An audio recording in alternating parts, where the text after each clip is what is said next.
You're in Braves country.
You're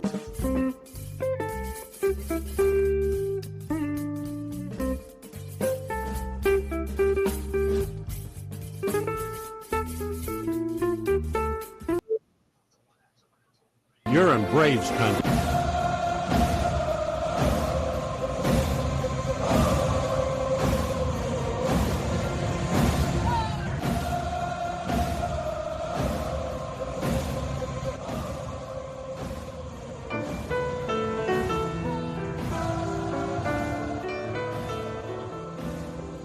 Lineup for Braves Country by D.M. McGee.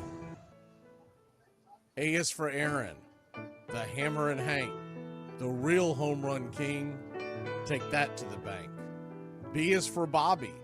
Cox never cowered. He'd give Blue quite an earful on his way to the showers. C is for Chipper. Don't call him Larry. He would show up in Shea, the Mets he would bury. D is for David. Justice he'd bring. A Game 6 solo brought Atlanta their ring. E is for Eddie Matthews. 512 bombs away. Lit skies from Boston to Milwaukee to the A. F is for Fred. McGriff dog-biting crime. A fire was lit the day he arrived. G is for Glavine. Southpaw winds and kicks, changing speeds east and west, a gem in Game 6. H is for Harry and his brother George Wright, the father of baseball, Boston pennants in flight. I is for inning, ending double play, Riley to Ozzie to Olsen all day. J is for Jones, Andrew let her fly, and his gloves in center is where singles would die. K is for strikeouts, a plenty from Strider, the quads in the stash, getting swings from that slider.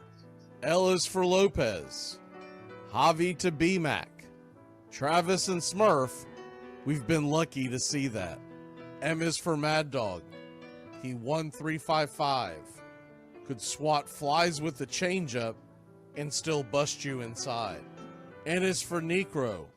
He got to the hall by bending and knuckling and floating that ball.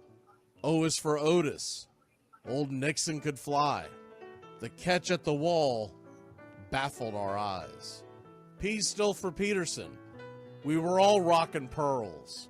With Eddie and Jorge, we were out of this world. Q is a quandary for why Dale is not in. Murphy MVPs again and again.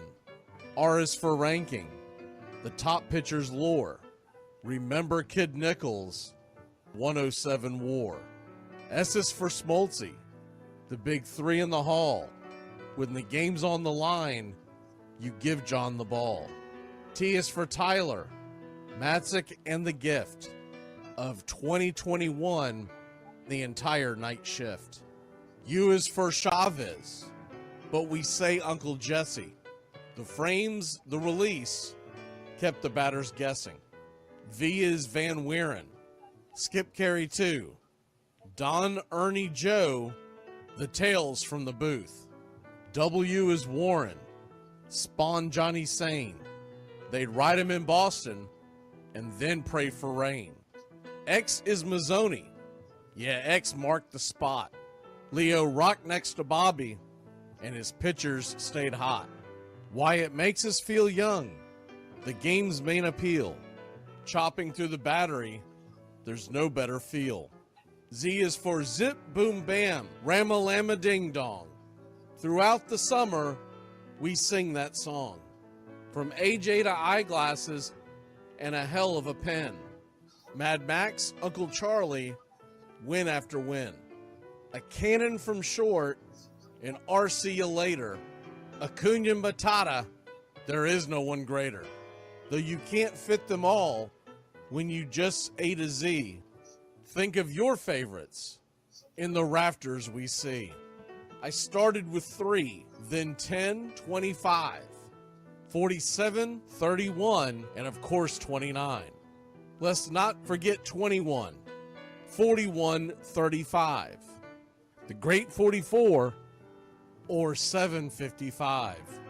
And old number 6, who led his great teams.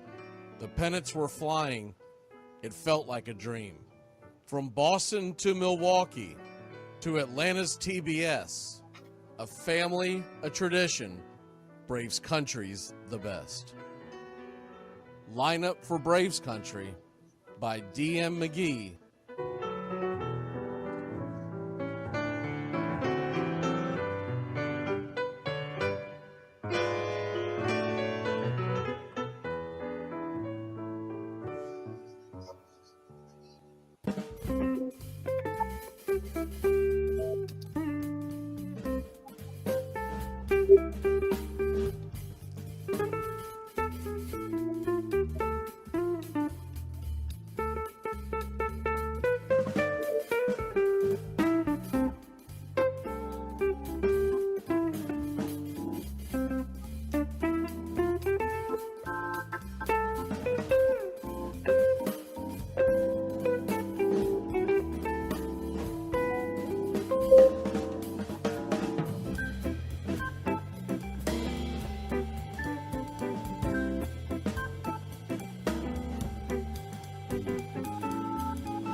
Like me, you can't smoke like me.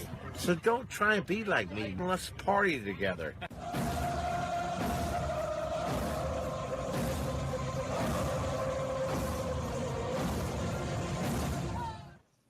There's something kind of about a kid that's never played baseball.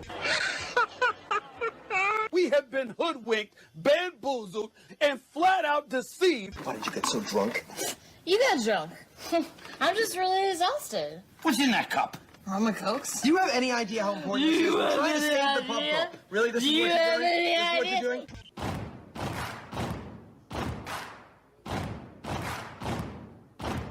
Baseball is a beautiful thing. It's more beautiful in an old park. It's asymmetrical and quirky. But even in a dome with artificial turf, it's beautiful. The way the field fans out, the choreography of the sport, the pace and rhythm of it, the fact that that pace and rhythm allows for conversation and reflection and opinion and comparison. In right field, the crowd is tormenting Strawberries, singing Darryl, Darryl. Little roller up along first, behind the bag. It gets through Buckner. Here comes Knight, and the Mets win. And there's a fly ball deep to left. It's on its way. There it goes. And the Yankees are going to the World Series. Aaron Boone. Ground ball stabbed by Folk. He has it. He underhands to first for the first time in 86 years.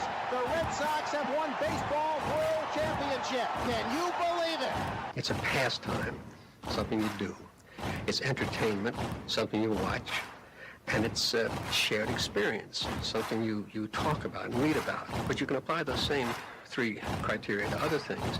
What makes baseball special is that it's the best game that's ever been devised. Smith corks one into right, down the line. It may go. Go crazy, folks. Go crazy. Sure as God made green apples, someday the Chicago Cubs are going to be in the World Series. A little bouncer slowly toward Bryant. He will glove it in front of Rizzo. It's in time. And the Chicago Cubs win the World Series. Cubs win. What a lucky break. The good Lord wants the Cubs to win. How can you not be romantic about baseball? If baseball is about caring, about loyalty and rivalry, Braves fans are on their feet hoping for some kind of a bleeder or a seeing-eye single. Here's the 1-2 pitch. Fastball hit high and deep down the right field line. It's going back, back, back. Is it fair? Is it zip, boom, bam, it's gone. Ram-a-lam-a ding dong, a 3-run shot, and your Atlanta Braves have taken a 1-run lead. She's gone, baby! There's a very peaceful thing. It was created and played in pastures and meadows. There's grass, there's outdoors, there's everything that people thought was American and feel about America. You get in a ballpark, and it's the wonder of walking through that dark tunnel and seeing a huge open space where men play the little boy's game.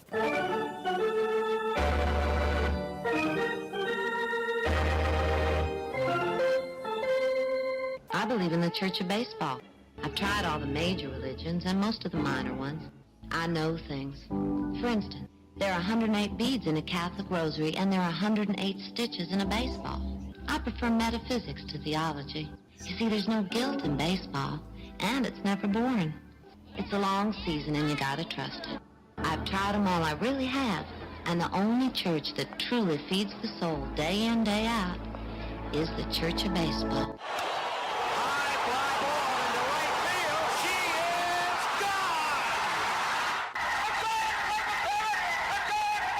Swung line drive left field. 1 run is in. Here comes Green. Here's the throw to the plate. He is safe. You're in Braves country. If there's a bigger thing going on right now, I don't know what it is.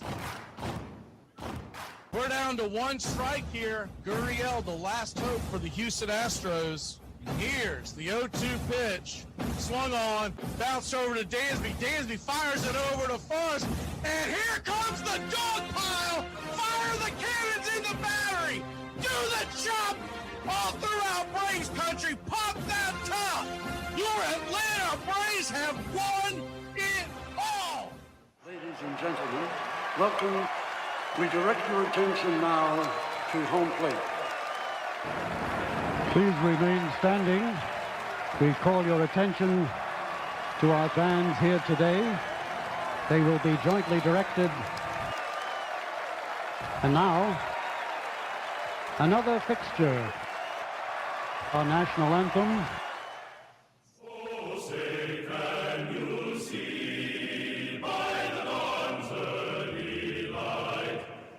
So proudly we hail at the twilight's last gleaming, whose broad stripes and bright stars through the perilous fight, for the ramparts we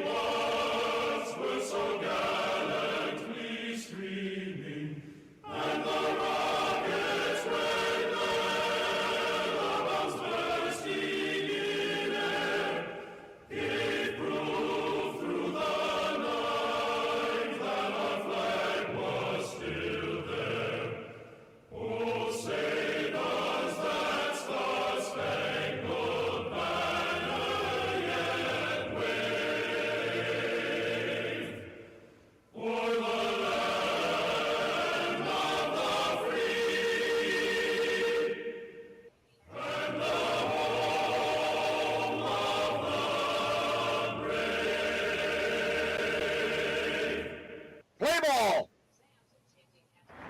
At this time, ladies and gentlemen, we'd like to introduce today's teams as participants in this historic game.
Lineup for yesterday by Ogden Ash.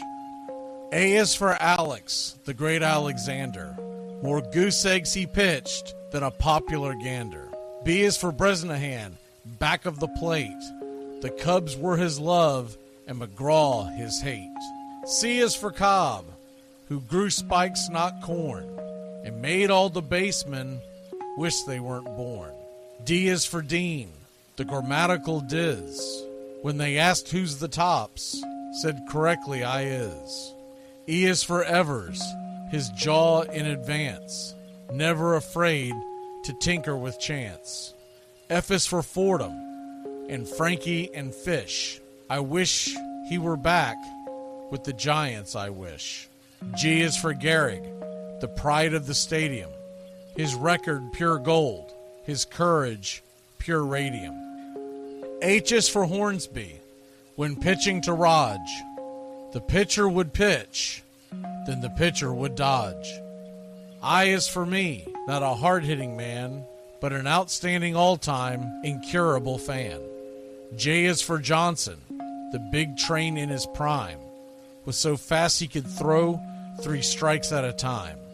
K is for Keeler, as fresh as green paint, the fastest and mostest to hit where they ain't.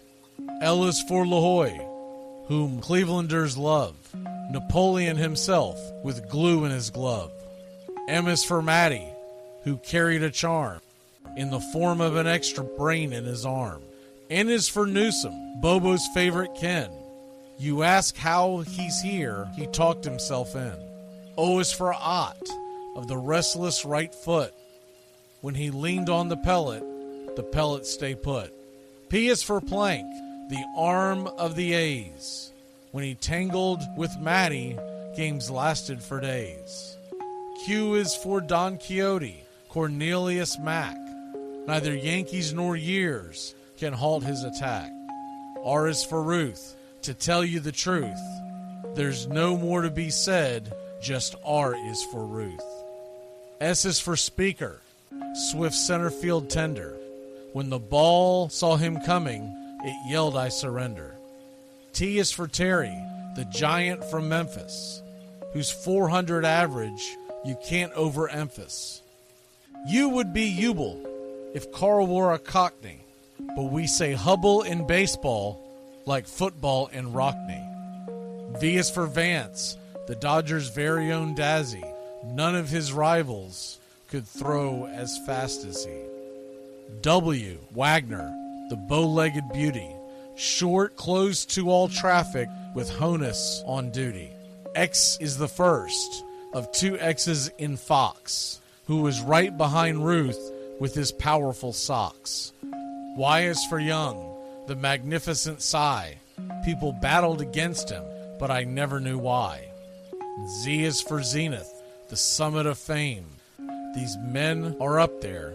These men are the game. Lineup for yesterday, Ogden Ash, January 1949, Sport Magazine.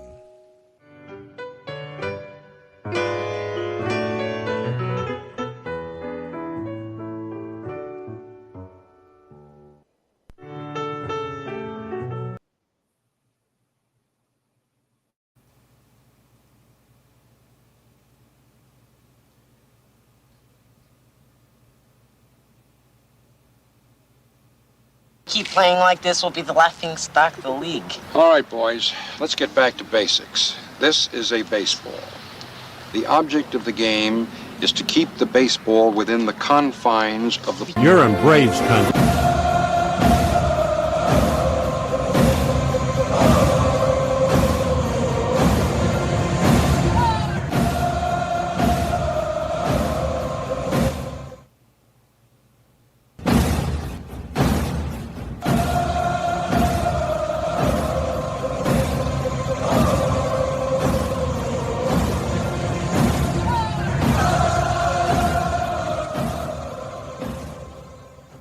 On a beer? 7 o'clock in the morning. Scotch? Hey, howdy, hi, and how the hell are you? Pull up an armchair, girls and boys, and join us for Braves Country Baseball. You're listening live, and the scene is Truist Park in Atlanta, Georgia. And we're set to bring you pitch by pitch, play by play of your Atlanta Braves. Hi, I'm Mac McGee. Here's your starting lineups for today's action. Leading off and playing center field for the Cincinnati Reds is TJ Friedl. 3 home runs, 15 RBI, 8 stolen bases, batting .273. Batting second, playing second, Matt McLain. 4 home runs, 12 RBI, 8 stolen bases, batting .168. Batting third and playing short, Ellie De La Cruz. He has 5 home runs, 25 RBI, 14 stolen bases, batting .265. Gavin Lux is in left field, batting cleanup. 1 home run, 16 RBI, 1 stolen base, batting .302. Spencer Steer batting fifth, playing first. 3 home runs, 11 RBI, 2 stolen bases, batting .186. Espinal is at third and batting sixth. He has 9 RBI and a .322 average. Batting seventh, the designated hitter, Tyler Stevenson. 1 home run, 4 RBI, batting 200. Batting eighth and behind home plate is Jose Trevino. 3 home runs, 9 RBI, batting 288. And batting ninth and in right field, Reese Hines. He's 0 for 3 on the 2025 season. On the mound for the Cincinnati Redlegs, it's Nick Lodolo. He's 3-3 with a 3.27 ERA, a 1.05 whip, 41 innings, 31 strikeouts, versus 36 hits, 7 walks, 5 home runs served.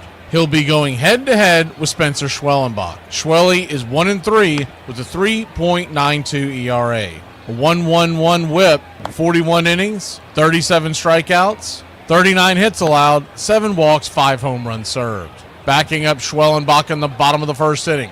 Leading off and playing left field, it's Alex Verdugo. He's batting .279 with 7 RBI, 1 stolen base. Batting second, playing third, Austin Riley. 8 home runs, 25 RBI, 1 stolen base, batting .289. Batting third, the designated hitter, Marcell Ozuna. 5 home runs, 13 RBI, batting .268. Matt Olson batting cleanup and playing first. He has 6 home runs, 19 RBI, a .227 average. Batting fifth and at second base, Ozzie Albies. 5 home runs, 15 RBI, 5 stolen bases, batting .239. Batting sixth and behind home plate, Sean Murphy. 7 home runs and 14 RBI. He has a .224 average. Batting seventh, playing right, Eli White. A .303 average, 2 home runs, 8 RBI, 2 stolen bases. Batting eighth, patrolling center field for your Atlanta Braves, it's Michael Harris II. He's got a .216 average, 3 home runs, 20 RBI, 7 stolen bases. And batting ninth and playing short, Nick Allen. 7 RBI, 5 stolen bases, batting .256. Calling balls and strikes behind home plate tonight, it's Brian Walsh. Your first base umpire, Chris Segal. Second base will be manned by Alex McKay, and down the third base line, it's Alan Porter. Cincinnati Reds come in with a .500 record at 19-19. Your Atlanta Braves 2 under .500 at 17-19. Your Atlanta Braves come in minus 200 on the money line, the run line at plus 105 at minus 1.5. Cincinnati Reds plus 1.5 at a minus 130, plus 165 on the money line. Your over-under is 7.5. Spencer Schwellenbach, over-under strikeouts tonight, 5.5. Nick Lodolo, 4.5. Our pick to click tonight, Braves once again are facing someone who they have not seen. Only Alex Verdugo has seen Lodolo, and he's 0 for 3. We're going to go with Austin Riley. Right-handed bat against the southpaw, top of the lineup. We'll make him our pick to click.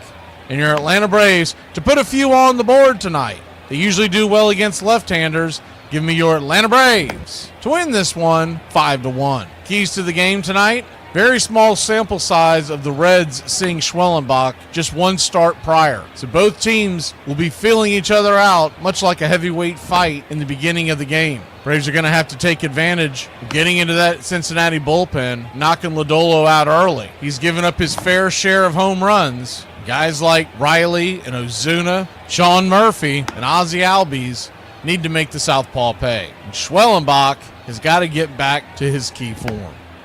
Put your click in the chat, slap that like, and let's get ready, Braves Country. We'd like to thank everybody for choosing Braves Country Radio, and a special thanks to all the country club members. Please like on your way in and subscribe, set those alerts, and share Braves Country Radio to help build the crowd so we can continue to bring you the classic call of Braves Country Baseball. Well, it's about that time. Grab you a cold one. Find you an armchair. Atlanta Braves Baseball right here on Braves Country Radio. Your modern-day superstation is in its 5th season of bringing you pitch-by-pitch, play-by-play of your Atlanta Braves and our one-of-a-kind production. Take us anywhere you go for over 170 Atlanta Braves ball games. Please like and subscribe today. Join the Country Club.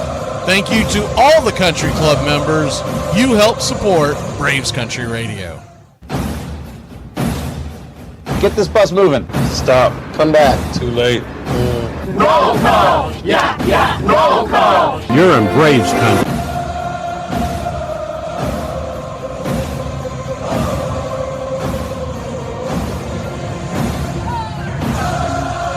Good evening, Braves country. Let's get this series win. Knock these Red out the box. Who do we have in the chat tonight? I see K. I see Jameson. World Drummer. Brian Andrews. B.A. Baracus. Daniel Berry. Bugs. John. Justin Green Machine. Joyce. Down in Mexico.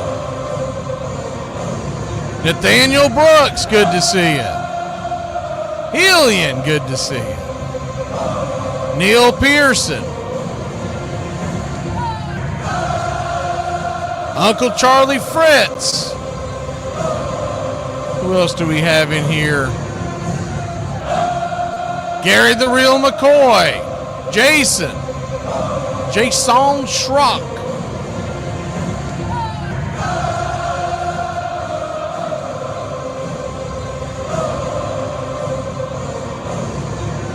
Green Bay Pack.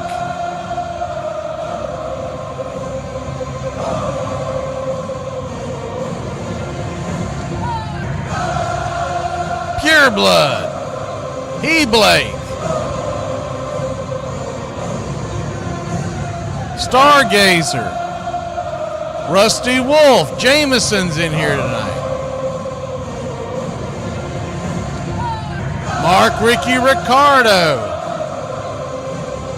We got some news and notes we're going to go over here in a second, get you caught up in the world of baseball.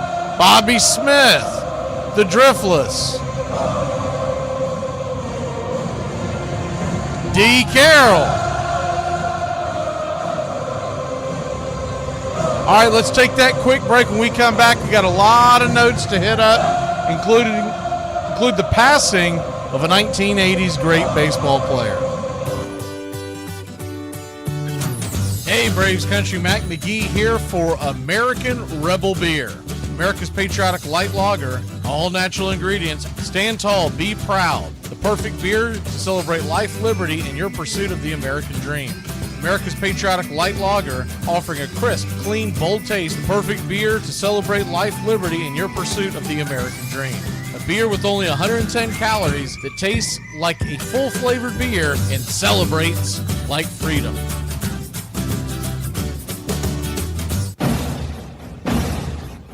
Hey, Braves Country, this is Mac McGee with Braves Country Radio. We are bringing you pitch by pitch, play-by-play of your Atlanta Braves all year long. Join the Country Club today. Help support Braves Country Radio. Join the Country Club today. It helps us bring you more of the game we all love. Braves Country Radio, your home for the classic call of Braves Country Baseball.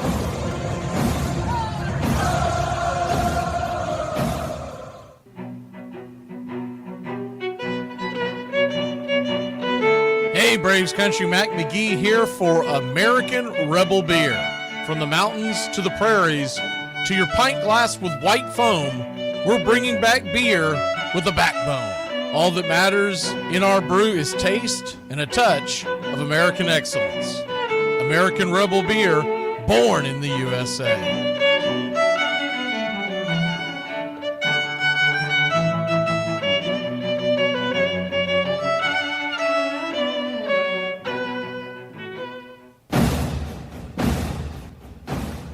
Ladies and gentlemen, we interrupt our program of dance music to bring you a special bulletin from the radio news. Sit quietly and we will control all that you see and hear. There is nothing wrong. You are about to participate in a great adventure. You are about to experience the awe and mystery. You unlock this door with the key of imagination.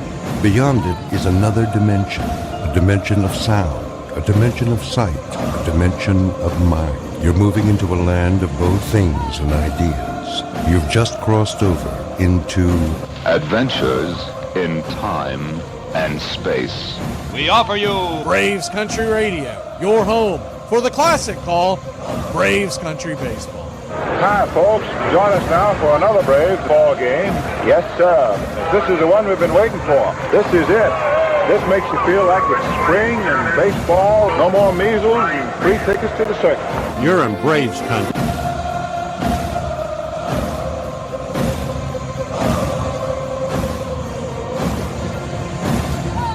This is a reminder, disorderly conduct will not be tolerated.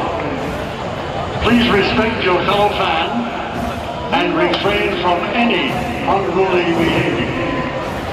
Failure to comply with these guidelines will result in ejection.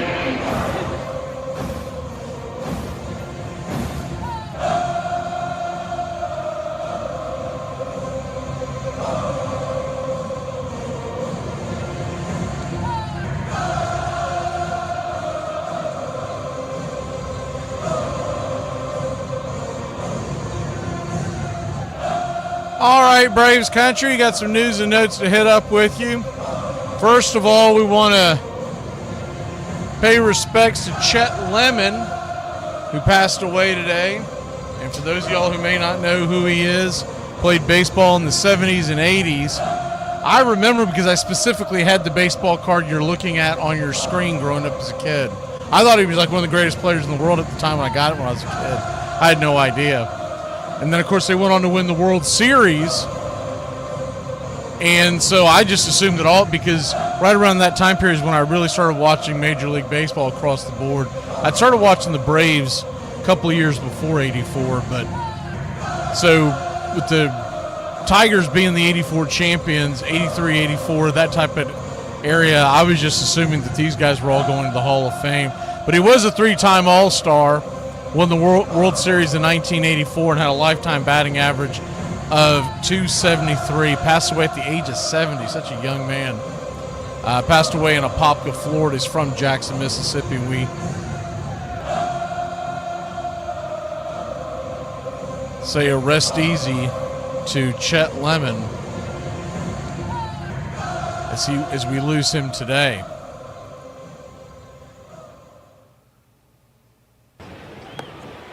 Other things going on in the world of baseball. It appears that the Texas Rangers have signed Kim Sung-joon. If you're not familiar with who he is, they're basically calling him Korea's Shohei Ohtani. Now, we'll see what happens. But the deal is pending a physical. He's 18 years old. He's receiving a $1.3 million signing bonus. And so Texas gets him. I mean, the Braves didn't get him, so I'm not that so excited. It's just nice to see one of these studs coming out of the Asian baseball market that don't go directly to the Los Angeles Dodgers. So a big get for Texas. It'll be several years before we really know if it was worth it. He had a double today in today's opening game of the doubleheader. Javi Baez said in his 12-year career, this is his highest OPS plus at 137 of his career. He is raking. Just thought that was very interesting. Jacob Wilson, the rookie of the Oakland A's, have you seen this guy? He's off to an incredible start. In 36 games, he has 51 hits. A .357 batting average in an .853 OPS. He's not a guy who's known for power. He's pretty much a guy that gets on. But Oakland, I mean, we've made a few moves with the Athletics in the last few years. Where we can go get him? Probably not. He's probably off the board. But I just thought it was interesting because when the kid came up, he was very highly touted, and he's lived up to it. Couple other things that happened today. Derek Shelton was fired by the Pittsburgh Pirates. It's the earliest firing of the Pittsburgh Pirates manager since 1899 when Billy Watkins was fired 22 games into the season. And interesting article by DOB out there talking about the Braves and Michael Harris, and they signed him to his 8-year, $72 million deal in 2022. They were expecting much bigger returns and how he's really starting to struggle. I still think if you leave him at the bottom of the lineup, he'll figure it out. Quit screwing with the kid's head. Let him figure it out. He has a Gold Glove center field, and you leave him at the bottom of the order, he'll figure things out before it's all said and done. He's not a leadoff hitter, but they want to put that square peg in the round hole because of his speed, but he's not built for leadoff.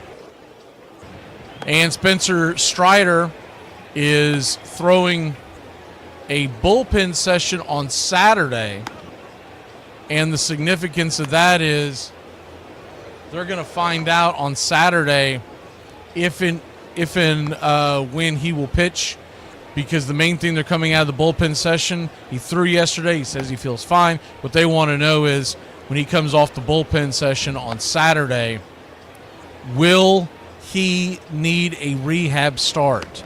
And we probably won't know anything till Sunday or Monday on that, but just keep an eye on that, and we will keep our ear to the ground here on that news.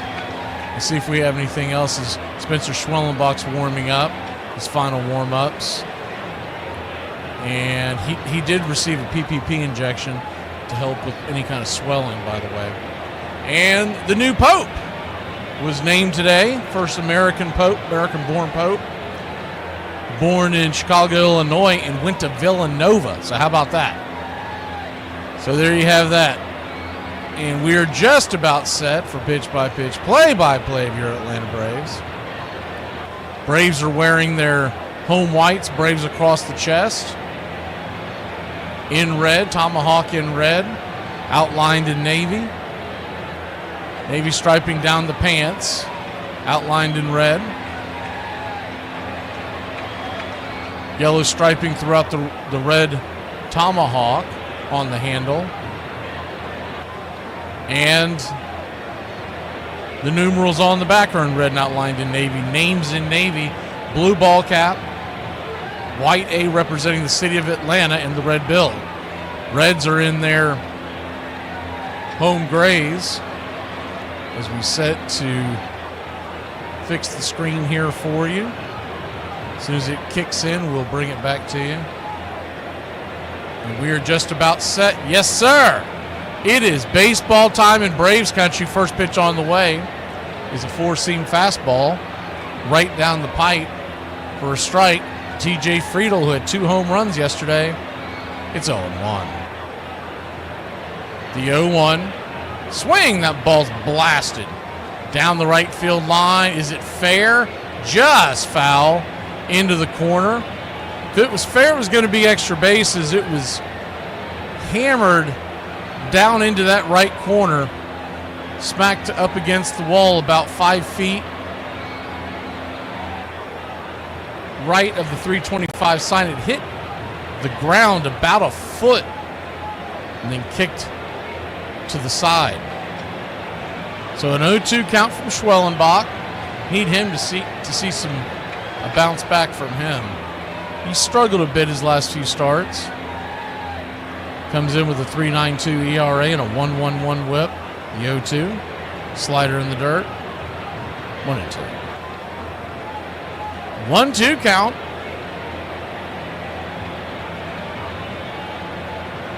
Phillies and Rays are tied at 1. They're early going in Tampa. The 1-2 pitch. In the dirt. 2-2. Splitter misses. What you'll see tonight from Spencer Schwellenbach is a 6-pitch mix. 4-seam fastball coming in about 32%, slider at 20, and the split at 15. And then he's got a sink, change, and cut. They all come in around 11%. 98-mile-an-hour fastballs high and wide out of the zone, full count. So Schwellenbach got out to that early 0-2 count. Now he's behind. Needs a pitch to keep him off the base paths. The pitch nowhere near the zone. Ball 4. Schwellenbach off to another rocky start. It's almost like that ball that Friedel hit hard down the line kind of shook him. Ever since then, he couldn't find the zone. One on, nobody out. Matt McClain batting 168 stands in. First pitch, 95 cutter right there for a strike. It's 0-1.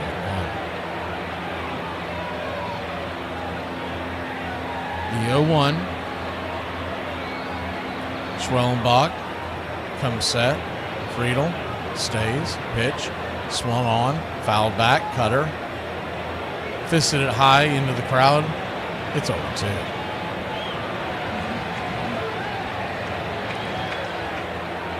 Fourth game of a 4-game set.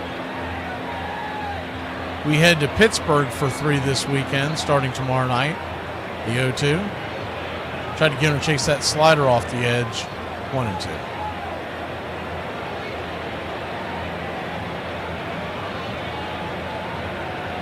Tomorrow night's game in Pittsburgh is an early start at 6:40, so keep an eye on that as Schwellenbach flips it over to first to keep the runner close by.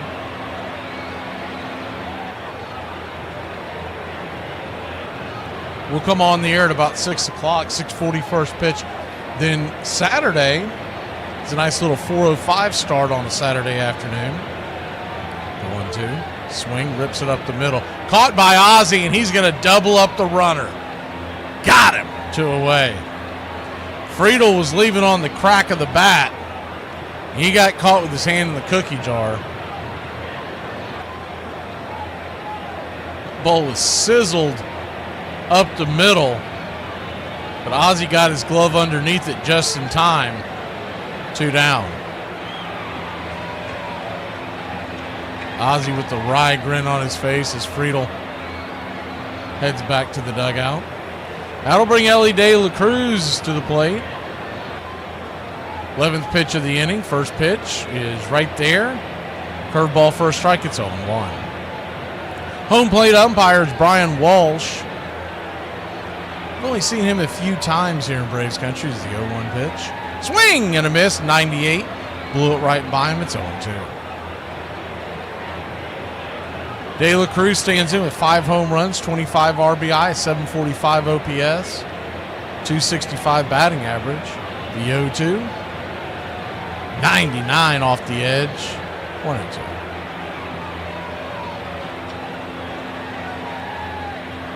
One-two count. Brings it. Swing and a miss. Strike 3. Got him guessing with the slider in the dirt, and that'll end the inning. So a bit of a rocky start, but we got out of it. We'll head to the plate. 0-0 in hot Atlanta.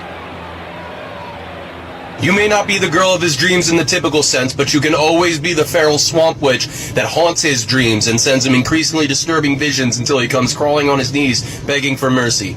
Don't ever sell yourself short. No, you don't drink. You're just acting.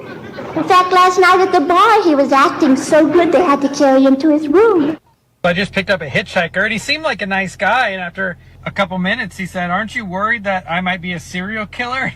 And I was like, no, the chances of 2 being in the same car. Can we move the rubber back, pitching rubber back? How about just like a foot? How about 3 feet? How about that? Have you ever thrown a ball 60 feet, 6 inches? Yes, I have. Have you ever hit the glove? Yes, I have. With a catcher squatting? So every time. It's almost nothing. Okay. Your son would barely know. No, that's not true. Right now there's a starting pitcher's $115 million on the IL right now. So that was, and relief pitchers, there's $48 million. And so this is going to cause more? Yes! What's happening now with the... Because my instinct is if I'm standing here and now I have to stand here, there's going to be a little more of a... All those guys you say are getting hurt with your pitching rubber 60 feet 6 inches. So maybe that's a problem. Oh, okay. So let's bring it back to second base. You move the mound back, the pitcher's rubber back. I don't care how much. There will be an increase in injury. I woke up this morning and said, I was going to quit my job. But then I remembered I'm too fat to dance and too ugly to strip, so here I am. Stengel used a system he had learned long before while playing for John McGraw, platooning. Left-handed hitters would often be benched against left-handed pitchers. Right-handed hitters went for weeks without facing a right-handed starter.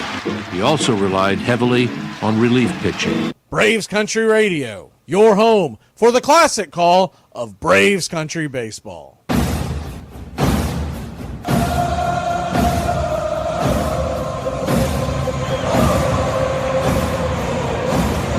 Welcome back to Braves Country Baseball. First pitch on the way from Nick Lodolo. Left-hander misses outside. 94-mile-an-hour fastball. It's 1-0. Lodolo, good left-hander. Struggled from time to time in his career, but he's got good stuff. The 1-0 misses down and away, 2-0.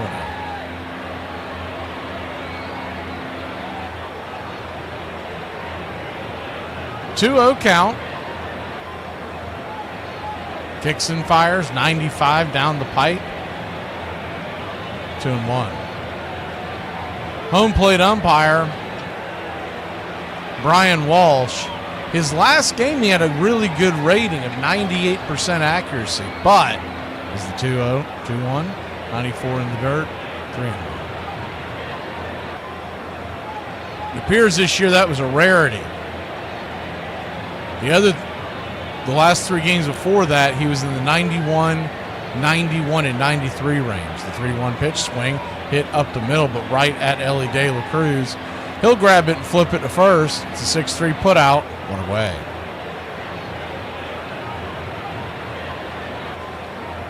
One down.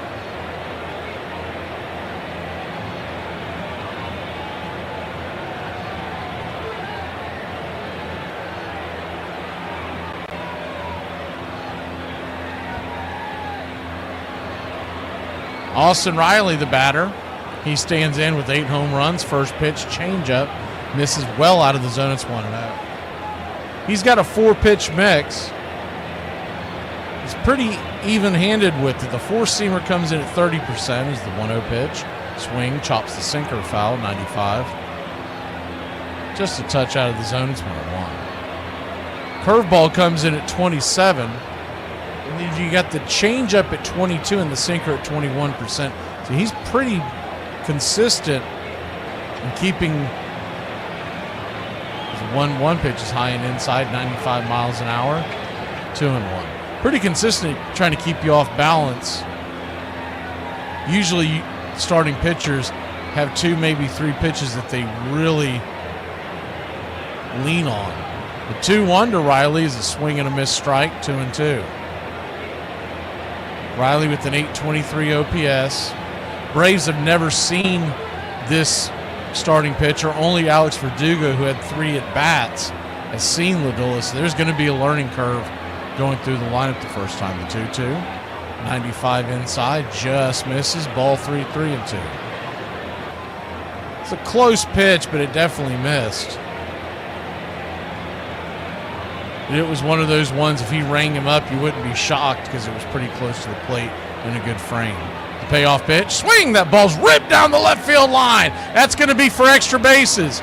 It's going to take a while for the left fielder Lux to come up with it, and Austin Riley comes through with a 1-out double. Let's go, Braves country. You're my boy, Blue! Blue, you're my boy! 108 miles an hour off the back of the rake. He's standing on second. Ball was shot past the third baseman, Espinal. He gave a good, valiant dive, but got whiplash watching that thing go by. Marcell Ozuna, the batter, first pitch on the way. Flips a curveball in there. First strike, it's 0-1. Marcell, we've seen his batting average plummet about 50 points in the last week and a half. It'll tend to fluctuate in the early season, but it should be noted the 0-1. 95 misses outside wide, 1. Not that I had any belief that Ozuna was going to be hitting around 320 for the rest of the year, but it's been pretty consistent in the high 290s. Last few years, the 1-1 pitch. Swing! That ball's lifted into center field. That ball's going to get down. Here comes the throw, and Austin Riley has to slam on the brakes at third. It'd been a tough play. Probably a good hold by Tui. That ball was hit right on the screws, but Riley had to take a second to watch and see if it was going to fall. By the time it fell, it went right into the glove of TJ Friedel. He rifled it back into the infield. So runners on the corners and one out. You would have liked to have gotten that run there. Matt Olson coming to the plate, lefty-lefty matchup. First pitch, 94 right down the pipe. It's 0-1. Fly ball would get you the lead. You do have the double play to worry about with Ozuna at first and Olson at the plate. Infield is back into the right plane for the double play. The 0-1. Swing lifted into left field. Making the catch is Lux, and here comes the throw. Now he's an ex-catcher. It's going to be up the line off the glove of Espinal. He was trying to cut it off. I'm not sure what he was doing there. I guess he was trying to keep Ozuna from going to second, but he needs to read a scouting report. Marcell Ozuna is not much of a threat to go to second. He almost caused it an extra base. It kicked off the glove of Espinal as he was trying to backhand it. Your Atlanta Braves take a 1-0 lead. We'll put it on for the Ice House getting the RBI. This is not watered down. This is Ice House.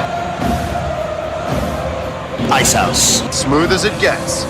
First pitch on the way to Ozzie Albies is high and out of the zone. It's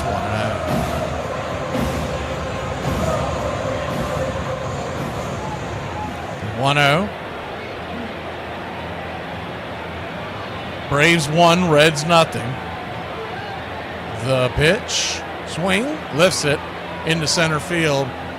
Very easily playable. Making the catch is Friedel, and that'll end the inning. But not for your Atlanta Braves. Put one on the board. It's 1-0. We head to the top of the second. Schwellenbach goes back to work. Time to wake up the neighborhood. Who needs a rooster when you have a pot? Hey, Rookie! You were good. For those of you who have seen Field of Dreams, and for those of you who haven't, I'm going to tell you the story of Moonlight Graham. Archibald Wright Moonlight Graham was born on November 12, 1876 in Fayetteville, North Carolina. Some say he got his nickname because of his speed. Others say he got his nickname because he moonlighted at a second job in the off-season. He played minor league baseball for 6 seasons until he finally got his chance in the big leagues with the New York Giants in 1905. On June 29th, he would finally make it into a game against Brooklyn at Washington Park. Graham would replace right fielder George Brown at the end of the 8th inning. Unfortunately for Graham, he never got a chance to bat. In the top of the 9th, he would be left in the on-deck circle when Claude Elliott flied out for the 3rd out of the inning. He would play right field in the bottom half of the inning, but never recorded a putout or an assist. Soon after, he returned to the minors where he played until 1908. In 1908, he had to retire due to chronic respiratory problems. He never got another chance to play in the big leagues. In 1911, an American League scout found out he was playing semi-pro ball and asked him to join the Red Sox, but he declined the offer. After baseball, he became the Chisholm School Doctor in Minnesota for over 50 years. Sometimes he would take the students out to the field, where he would throw baseballs from home plate over the left field wall, a distance of 335 feet. In 1965, passed away at the age of 88. Baseball sports are the streets and the lots in the old neighborhoods. We had to build the backstop. We had to build the mound. We had to put down the line. Actually, we had a saint of a man by the name of Joe Austin, a night manager in a brewery who was single, who had played semi-pro ball, and who was the godfather of baseball for this community. And he built the field, the players helping him. And we played there on weekends, had a very, very good team, even got uniforms after a while. And that's where I learned the game. And it was wonderful.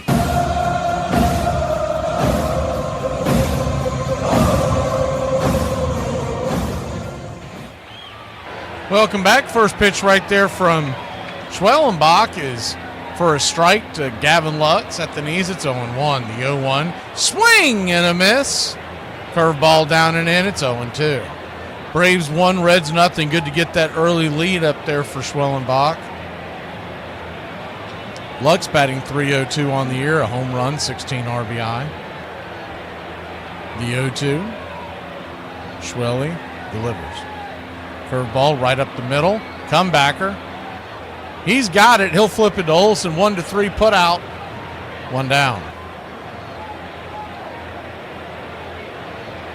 Braves about halfway through this long stint before a off day. The next off day takes place on the 19th of May.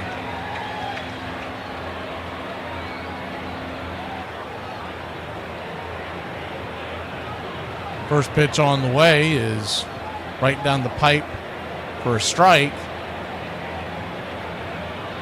Steer, it's 0-1. About 10 days away from that. We're in the 7th game of this homestand. The 0-1 misses wide, 1-1. We've got 3 at Pittsburgh, and then we return home for 4 against Washington early next week. The 1-1. Swing and a miss, slider, 1-2. We'll head to Boston for a 3-game set and then get the off day on the 19th.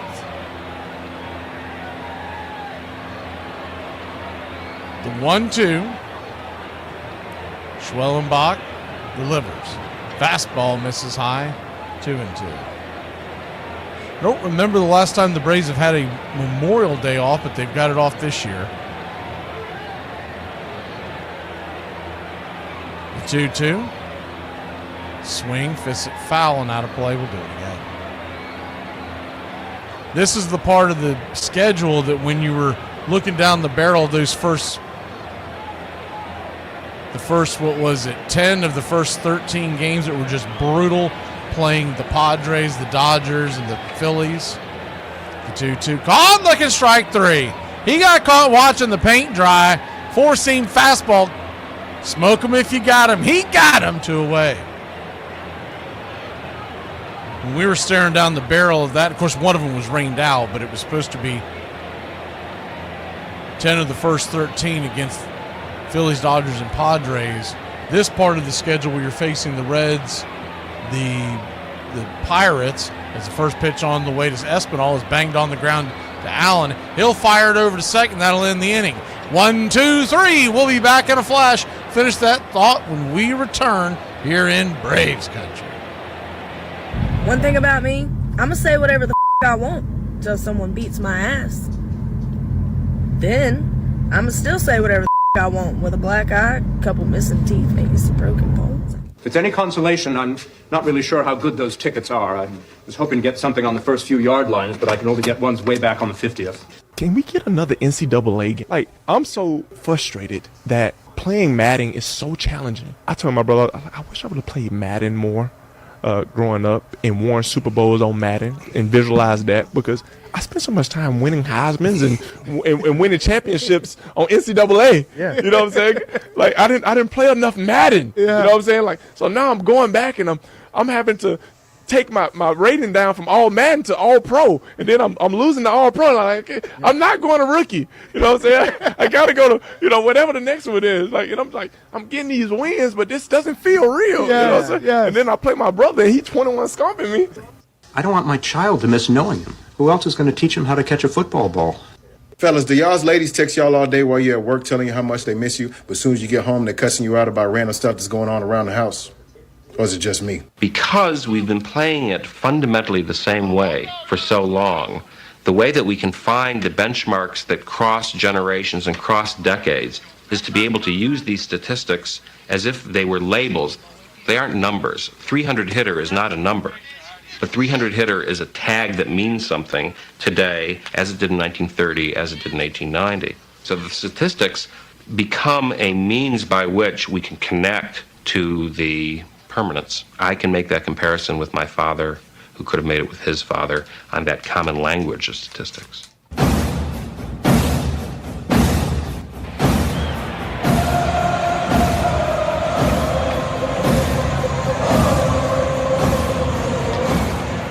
Let's get some runs, Braves country. Atlanta leads us 1-0. We like to get a nice little cushion for Schwellenbach. Sean Murphy leads us off. First pitch on the way is a curveball. Down and in for a strike. It's 0-1. Lefty-righty matchup. The 0-1, 7 home runs on the year for Smurf. Kicks and fires. 89 off the edge, change up. 1-1.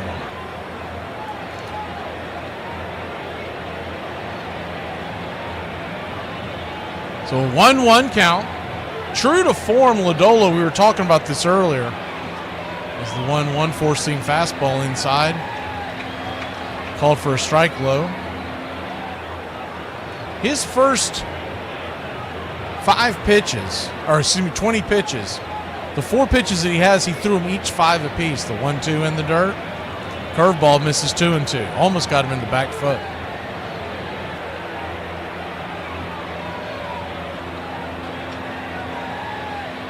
Two count. Nick Lodolo comes set. Smurf, first at bat of the game. The pitch, swing, lifts it into right field. Going back, making the catch on the warning track is Hines for a loud out number 1.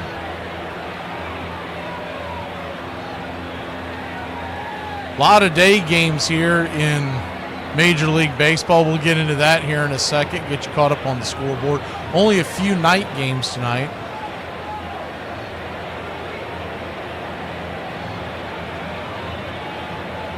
Eli White, the batter, lefty-righty. First pitch on the way.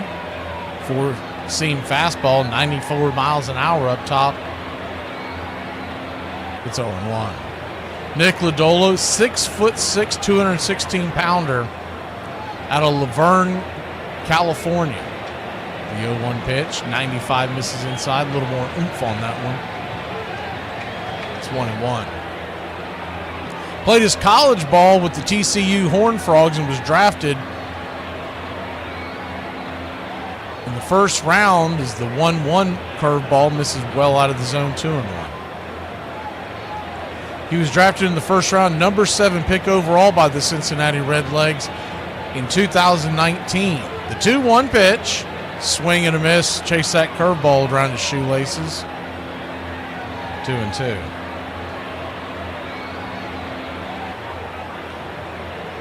He's got a career ERA of 4.36. The 2-2, swing, bangs it back foul behind home plate. We'll do it again. He made his Major League debut in 2022. His best season, ERA-wise, was 2022, where he spotted a 3.66 ERA. The 2-2, swing and a miss, strike 3, curveball, got him. 2 away. In 2023, he had a 6.29 ERA in 34 innings, really struggled. And then last year had a 4.76 ERA. So he's not a top-line starter yet, but he's someone that they're trying to groom to be that way. He's got all the tools. As the first pitch on the way to Michael Harris. Sinker right there at the knees, it's 0-1. But as far as what he's actually done on a Major League field, he's still several steps behind Hunter Green. The 0-1 swing, hits it up the middle. Dela Cruz has to hurry. He flips it to first. He'll get Harris by about a step, and that'll end the inning. Braves go down in order. We head to the top of the third, bottom of the lineup, due up for the Cincinnati Reds.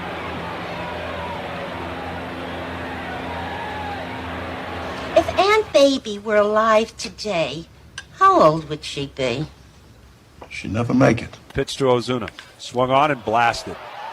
Deep to left field, forget about it. 2-run homer, Marcell Ozuna. And the Braves with a 5 spot on the board here in the top of the 10th inning.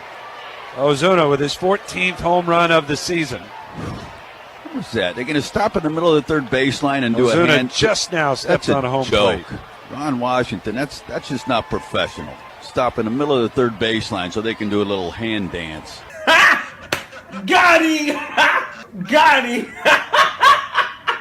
Hey, young people, I want to let y'all know right now, we raising the retirement age from 65 to 70. So now you got to work from now until you 70 to afford a basic living. Bro, I'm not doing this. What you going to do, just not have a job? Hell yeah. I'll off myself. Before I work my whole life away just to barely get by, I'll take myself about this. I'm already not making it. What more can I lose? I work for $1 billion company, and I'm struggling. There you go with that. I bet you want us to increase wages next, huh? Yeah. That would be amazing. And see, then the price of stuff gonna go up. Why the government ain't got no retirement ages? Y'all get to be rich zombies, and if you don't start living good when you leave, y'all be living good from day one. In 1856, a British-born music teacher and enthusiastic cricketer named Henry Chadwick saw the Knickerbockers play the New York Gotham and became an instant convert to baseball. Chadwick developed the box score, wrote and edited the most popular players' manual, and launched one of the first baseball columns, covering the Knickerbockers and their challengers, the Gothams, Eagles, Empires, Excelsiors, and Atlantics, in the pages of the New York Clipper. And he began keeping comparative statistics so that he could measure one player's performance against another.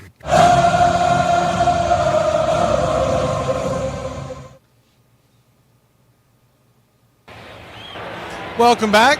Spencer Schwellenbach missed the first pitch for a ball to make it 1-0, and a swing and a miss by Tyler Stevenson is right down the pipe for a strike. It's 1-1. Stevenson batting .200 on the year with the home run. 98-mile-an-hour fastball. Smacks the outer edge. It's 1-2. Stevenson is the designated hitter tonight.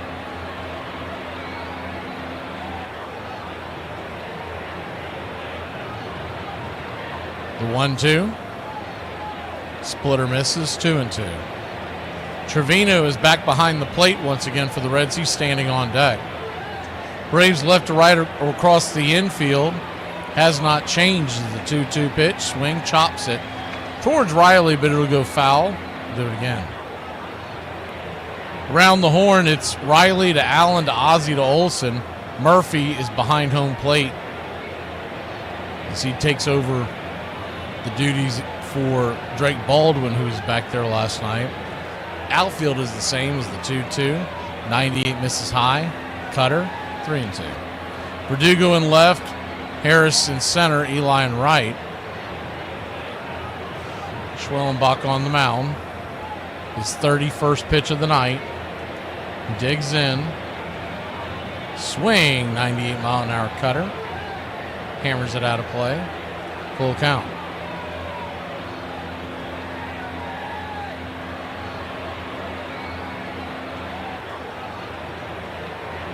Full count. Pitch, swing, chops that one foul. Stevenson making Schwellenbach work. That was the 8th pitch of the at-bat. Braves 1, Reds nothing. The payoff pitch, swing and a miss, strike 3. Got him chasing a curveball, bad curveball in the dirt. He's going to be cussing himself heading to the dugout. In fact, he is. He is telling himself a story right now. That thing bounced just as it crossed home plate.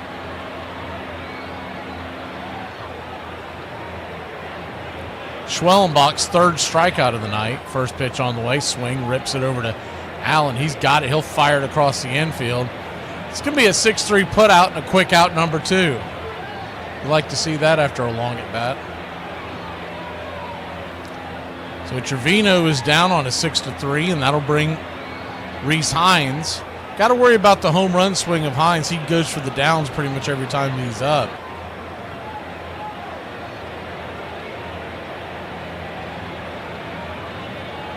First pitch is a slider, misses outside wide. It's 1-0.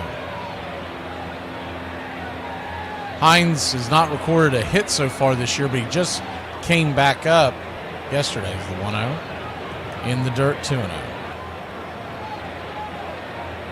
2-0 count. Brings it. Swing, blasts down the left field line. It's going to bounce over the wall, and it's a grounds rule double for Hines, and the top of the order comes to the plate. He's kind of fortunate that ball didn't leave the house. That pitch was right down Main Street. He just got on top of it a little bit.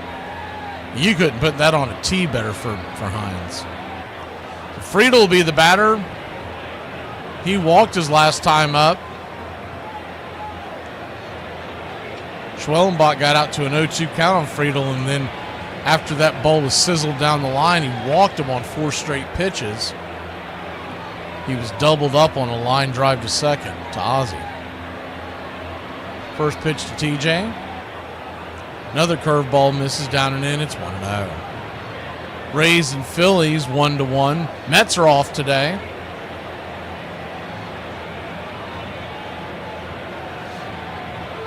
The 1-0. Inside, 86 miles an hour, just misses. 2-0. This is the 6th consecutive excuse me, 6th consecutive ball to Friedel since that 0-2 count. Smurf sets up outside wide, the 2-0. In the dirt, 3-0. Man, you almost wonder if there's something in between the ears with Schwellenbach where he's concerned about giving him a strike.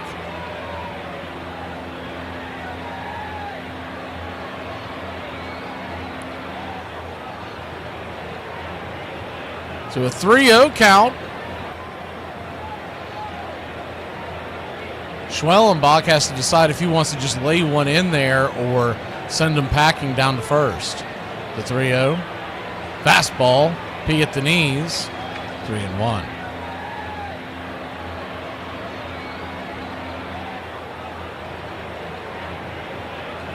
The 3-1 count. Standing on deck is McLean. Here's the pitch. Fastball right there. 97, full count. And I'm sure one of the things that's in Schwellenbach's mind is that Friedel is the guy that hit 2 home runs yesterday. So it makes sense that he's dancing around him. The payoff pitch from Schwell. Swing, chops it foul, curveball. It's a good pitch. Good job by Friedel to stay alive. That's got to be a little aggravating if you're Schwellenbach, because you finally got that curveball. That was about the 6th curveball he's thrown in the last inning or so, and that was the first one that he's gotten to snap right, and he just spoils it. The payoff pitch, swing, pops it up, foul and out of play. Another curveball. Braves 1, Reds nothing.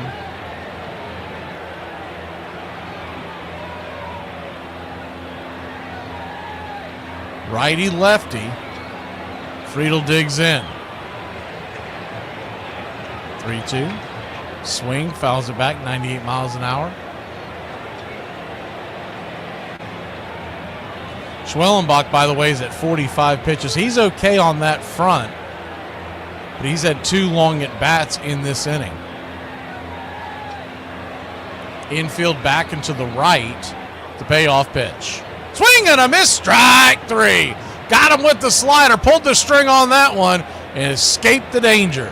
We'll be back in a flash. Braves lead it 1-0.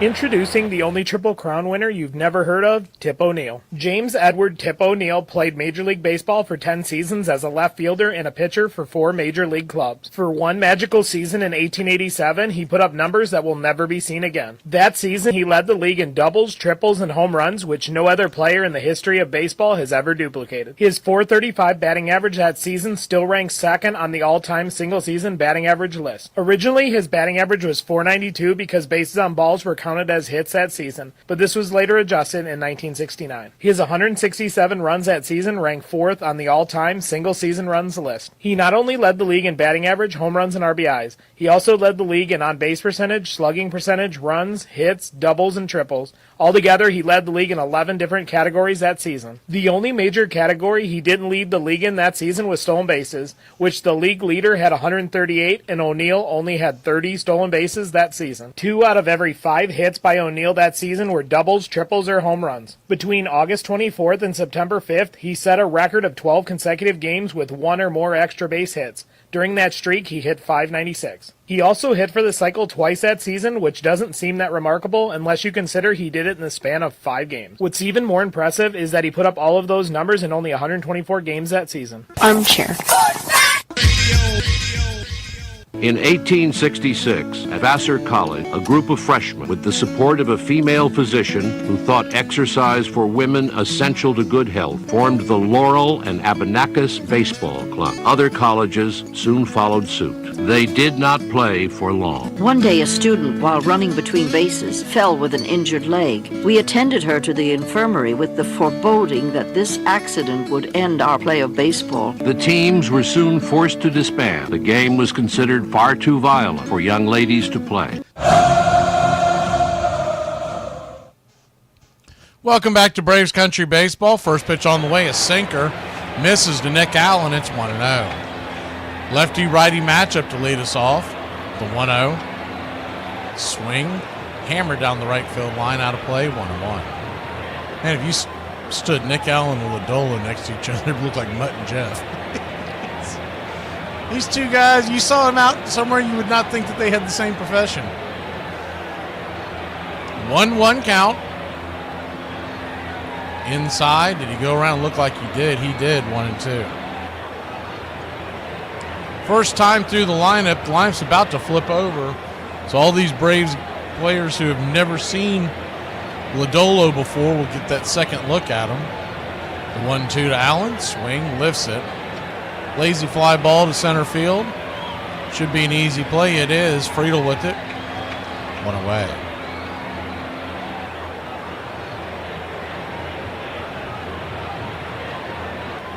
Once again on this weekend, we've got a 6:40 first pitch against Pittsburgh.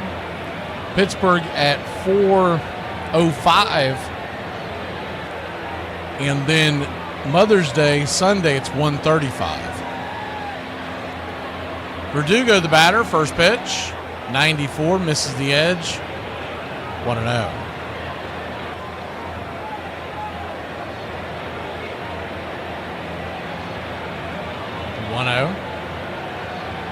Kicks and fires. 95 inside, 2-0. Verdugo grounded out to first his first time up.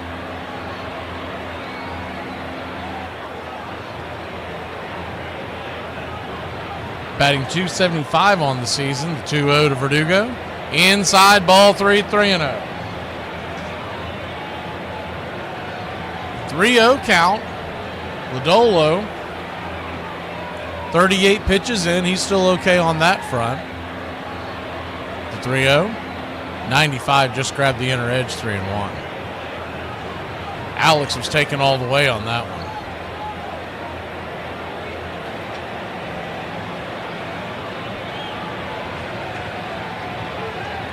The 3-1.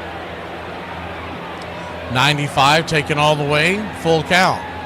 So Verdugo doing what a leadoff hitter's supposed to do, working the count. Now with the full count, as he steps out of the box for a second to climb back in. See if he can work his way aboard. The payoff pitch. Swing, chops it just over the head of Lodolo. Ellie's got to hurry. He'll flip it over to first.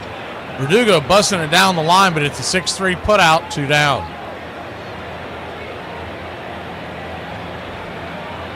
Good hustle by Verdugo. Good throw by Ellie. He's had his issues over there at shortstop. Seems like he's starting to get it together defensively. Austin Riley will step in. He scored after hitting a double his first time up in the first inning. First pitch to Riley is a 95-mile-an-hour fastball, misses outside. It's 1-0. Lefty-righty matchup. The 1-0. 94. Just misses. Ball 2, 2-0. They can keep the line moving. Ozuna stands on deck. The 2-0 to Riley. Outside wide, 3-0.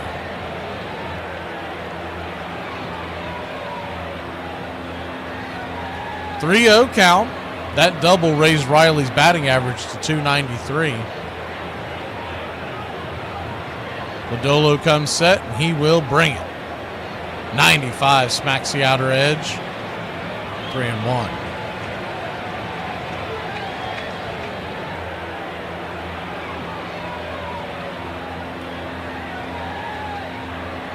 The 3-1.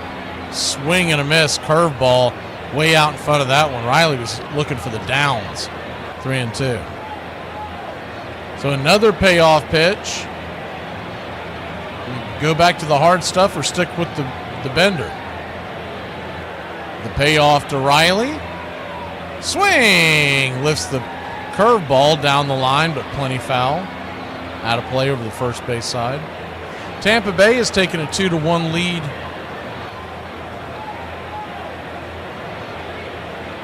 Against the Phillies. The payoff pitch from Lodolo. Turns and fires. 95-mile-an-hour fastball.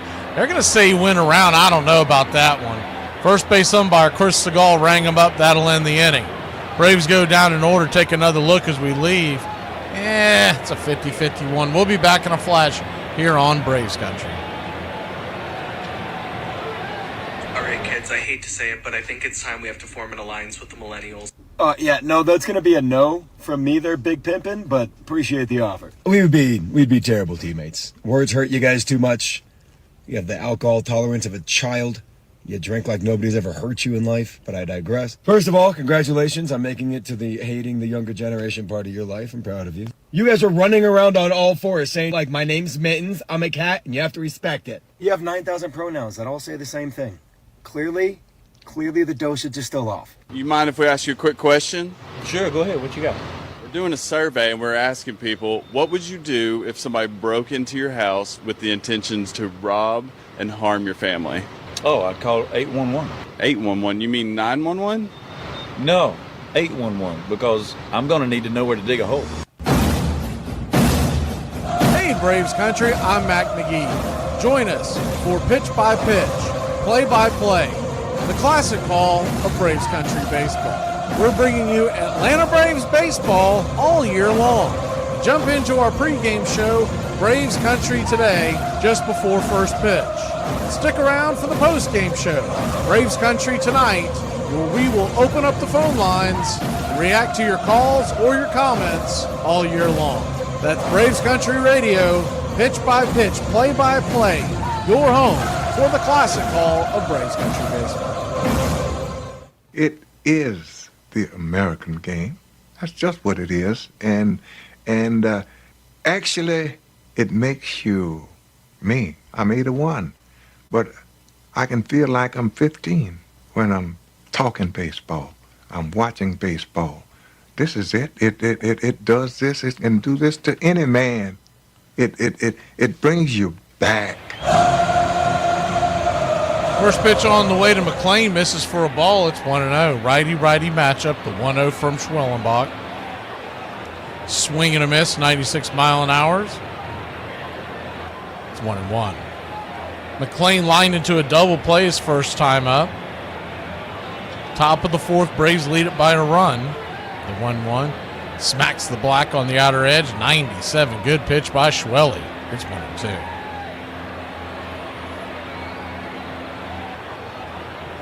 I've always kind of liked this kid, but it just cemented it for me as the 1-2 pitch swing.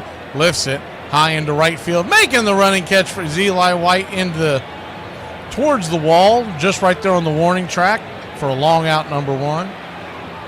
But I definitely have a brand new favorite NBA player. Anthony Edwards, who played for Georgia. So you already knew he has the link there. But they just showed him walking into the stadium as they're going to play their game tonight. And he was rocking Atlanta Braves gear, man, left and right. First pitch on the way to Ellie is a 97-mile-an-hour fastball, and the outer edge is 1-0. Let's go Timberwolves. He had a Braves hat on, or Braves sweatshirt. It's 1-0, smacked on the ground. Ozzy's got it. He'll flip it to first. 4-3 put out, 2 down. And they were showing it right before on X. I don't think they showed it on the broadcast, but he had Atlanta Braves shoes. So there we go. Go Ant-Man. I've always liked him. He's if you've ever heard the clip that we have where they're asking a guy at post-game conference what would he like to see different in the league, talking about the NBA, and he says, man, just play. and he's basically just ripping as the first pitch on the way is hit on the ground in the hole.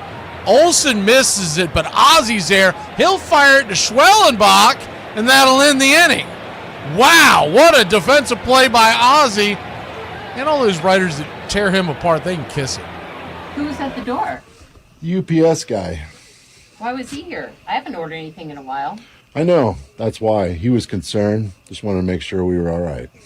Braves Country Radio. Everybody was asking for your pick all afternoon long, and you said I have to go on Braves Country Radio first to give my pick, and then I will tweet it out. Okay, so what is this? What is this Braves Radio? I mean, Hey, Braves Country, this is Mac McGee with Braves Country Radio. We are bringing you pitch by pitch, play-by-play of your Atlanta Braves all year long. Please like and subscribe today. It's free, and it helps us bring you more of the game we all love. Braves Country Radio, your home for the classic call of Braves Country Baseball.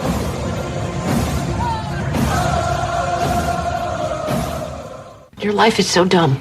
Bad food and overpriced drink had been sold at ballparks since the 1850s, but it took one very ambitious British-born caterer to turn concessions into an empire. Harry M. Stevens had begun his career hawking scorecards in the 1880s, all the while regaling the crowds with quotes from Byron and Shakespeare.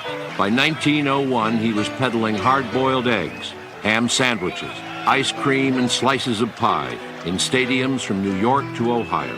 Then, one cold afternoon, when ice cream sales slowed at the Polo Grounds, he sent out for German sausages, which he put in long buns so fans could hold and eat them. He had made his greatest contribution to the game, introducing hot dogs to the ballpark. You're listening to Braves Country Radio. Please like and subscribe today, your home for the classic call of Braves Country Baseball.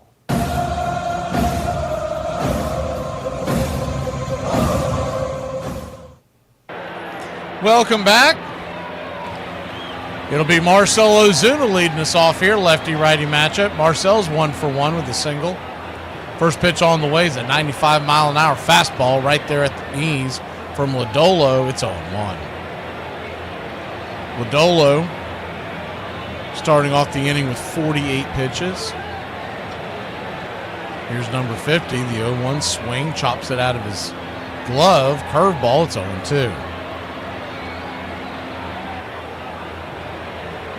0-2 count. I'd like to get Lodolo out of here. And if the Reds don't have a lead, we might see the very front of that bullpen tack on some runs. Out-of-town scoreboard looks like this as we get going here in the fourth inning. The 0-2. Swing and a miss, strike three. 95 blew it right by him. One away. Game's in progress, the second game of a doubleheader. Tigers lead the Rockies 8-1. That was making up the one that was a rain out the other night on Tuesday. Rays 2-1 over the Phillies there in the fourth. First pitch on the way to Matt Olson. It's a sinker. They're going to say that was low. Looked like it hit the spot. It's one down. Blue Jays and Angels, Diamondbacks and Dodgers. That's going to be a good one tonight. Yamamoto going against Brendan Pfaadt in Arizona. If you're up late, 9:40 first pitch. I'm looking forward to that one. The 1-0. Right there, first strike. It's 1-1. Earlier today, the Tigers beat the Rockies 10-2. So they're looking for a sweep. Royals blanked the White Sox 10-0.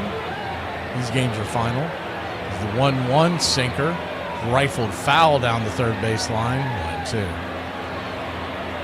Red Sox blanked the Rangers 5-0. Even though Bayo only went 4 2/3, he got the best of Leiter today. Twins 5-2 over the Orioles. And that's your out-of-town scoreboard. Light day in baseball today. The 1-2. Curveball misses wide, 2-2. Infield is back into the right. Playing Olsen to pull, so a huge hold down that third base line. The 2-2. Swing and a miss, strike 3. Lodolo cooking 2 away.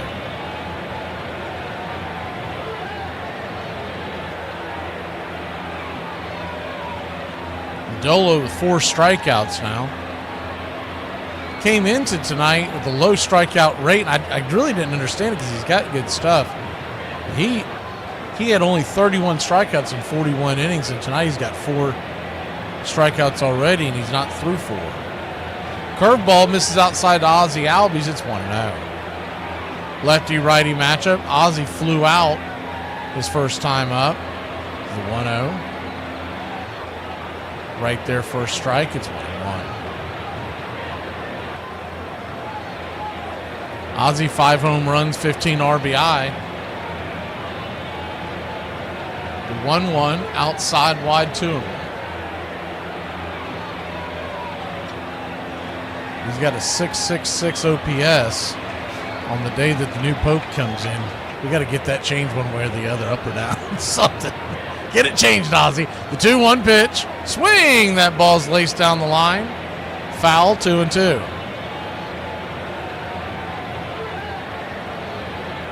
Two count. Infield back into the left, playing Ozzie to pull. Lodolo comes, sets, brings it. Swing, fouls it down the line. Curveball. Well right of the foul pole down there in the right field corner.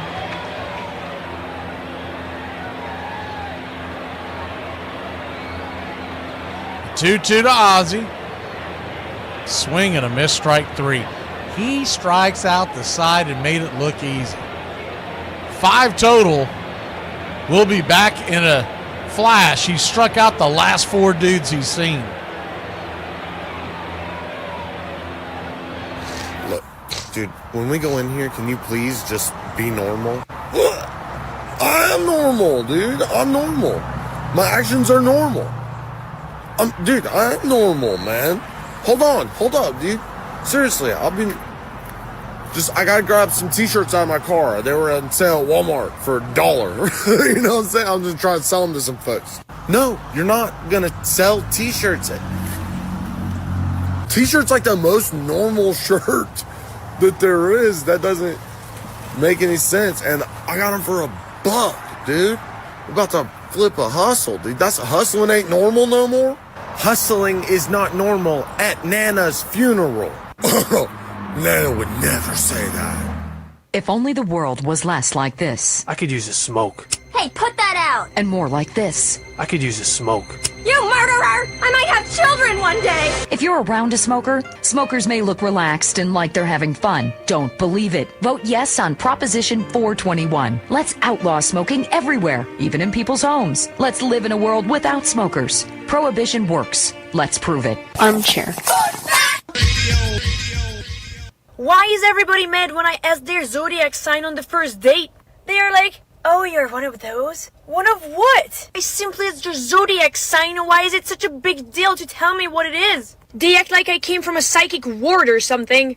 It's giving Scorpio anyways. Despite the ban, the Pythians became the first recorded all-black team to play a white team, the Philadelphia City Items, a group of newspapermen.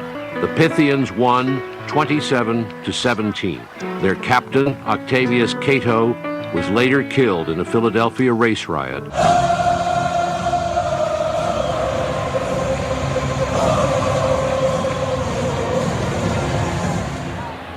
Welcome back to Braves Country Baseball. Schwellenbach goes back to work with the 1-0 lead. First pitch, 97 at the knees on the outer edge. It's 0-1. The 0-1. Schwelly kicks. Splitter in the dirt. 1-1.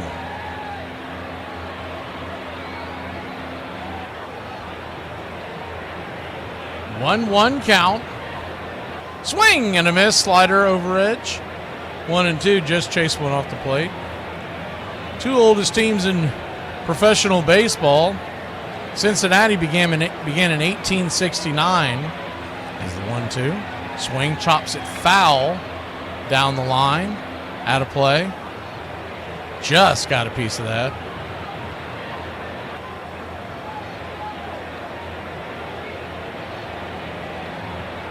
So a 1-2 count.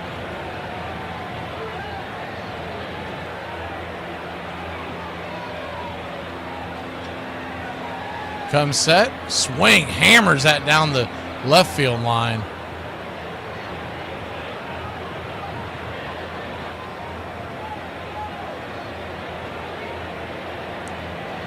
The Reds, who began in 1869, they were more of a barnstorming team. They would take on all comers. The 1-2 swing and a miss. Now they're going to say he just got a piece of it. Stay alive. We'll do it again.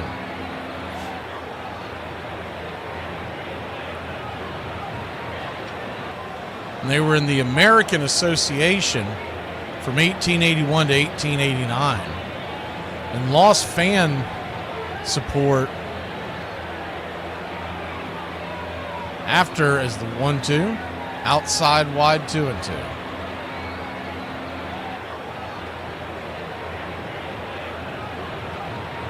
So a 2-2 count. Schwellenbach brings it. Swing, rifles that foul down and out of play. Spencer Steer making Schwellenbach work.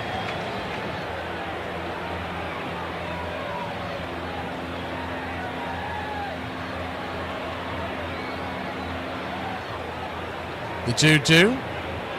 Swing, lifts it into center field, down for a base hit.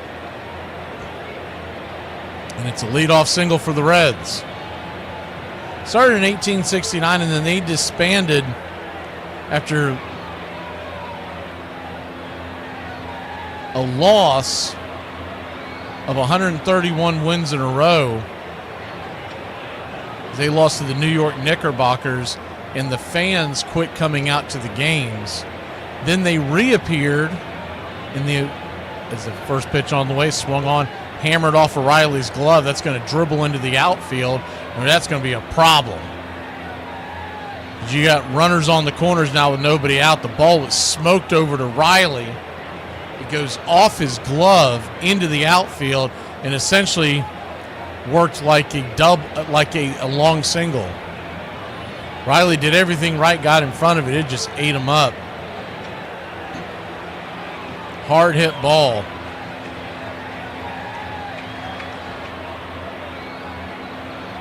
Now you got runners on the corners and nobody out. The Braves will play a double play depth. They'll trade the run if they can get 2 outs for sure. Schwellenbach will go back to work.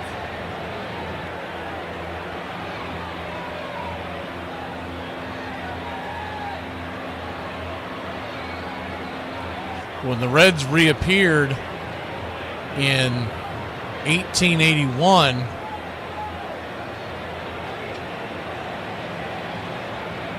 as the first pitch on the way, as a slider misses to Stevenson, it's 1-0.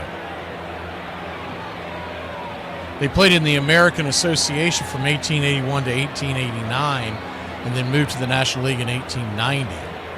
The Braves, is the 1-0. Swing and a miss. Strike. It's 1-1.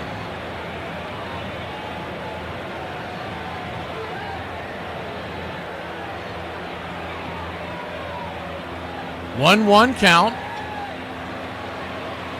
Swing, chops it foul off his instep. It's 1-2. So you got a catcher at the plate, so a double play would be in order. You'd love a strikeout or anything that kept the run off the base pass.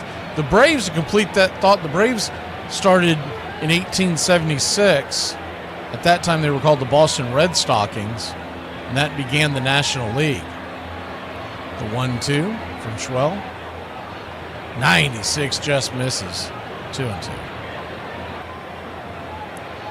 So the Reds hold the moniker as the oldest franchise. The Braves are the longest continuous franchise, really making them the oldest.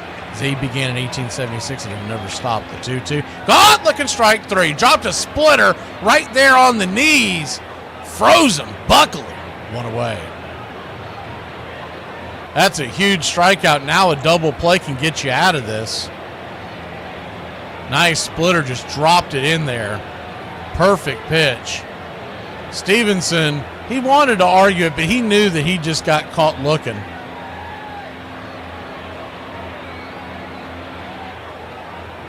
And that'll bring Espinal to the plate. First pitch on the way. I'm sorry, Trevino. First pitch on the way. He's right upstairs for a strike. It's 0-1. Trevino, another catcher. He's the catcher behind the plate tonight. The 0-1. Fastball, 97. 0-2. They've got two pretty good hitting catchers. You don't normally see a team use the catcher as the designated hitter, but we've seen it twice in this series with the Reds. They like to keep Stevenson's bat in the lineup. The 0-2 count. Schwellenbach comes set, the pitch. Splitter in the dirt, ball gets behind Murph, but not far enough away for anyone to advance. He spun around, found it quickly. 1-2. A splitter that skipped off the plate, and thankfully Smurf got just enough of it to slow it down, or that would have been a run. The 1-2. Schwellenbach looks in, comes set, turns around and flips it over to first. Keep the runner close by. Schwellenbach trying to keep that double play in order. Infield back into the left. Olsen holding on the runner at first. The 1-2. Rips it down the third base line, and we got a tie ball game. It's going to take a second for Verdugo to corral that. He better hurry. Here comes the throw, and you got runners on second and third and one out. Man, oh man alive. They were setting up on the outside, and it was a slider that slid in. Got way too much of the plate, and Trevino made him pay. Riley tried to get his glove up there, but he'd have to be about 6 inches taller to make that play. So second and third, one out. First pitch on the way, swing and a miss. It's 0-1. The Braves have brought the infield in. That just shows you how much they believe in the Braves offense when they're already pulling the infield in the fifth inning. The 0-1. Swing and a miss. It's 0-2.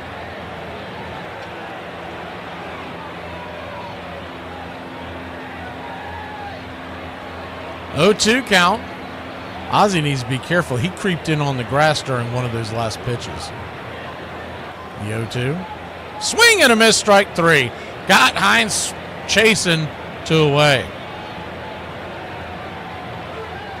That'll bring TJ Friedel to the plate. It'll be interesting to see if they even pitch to him, if they don't just load the bases and go back to the right-hander. Friedel's been a tough customer.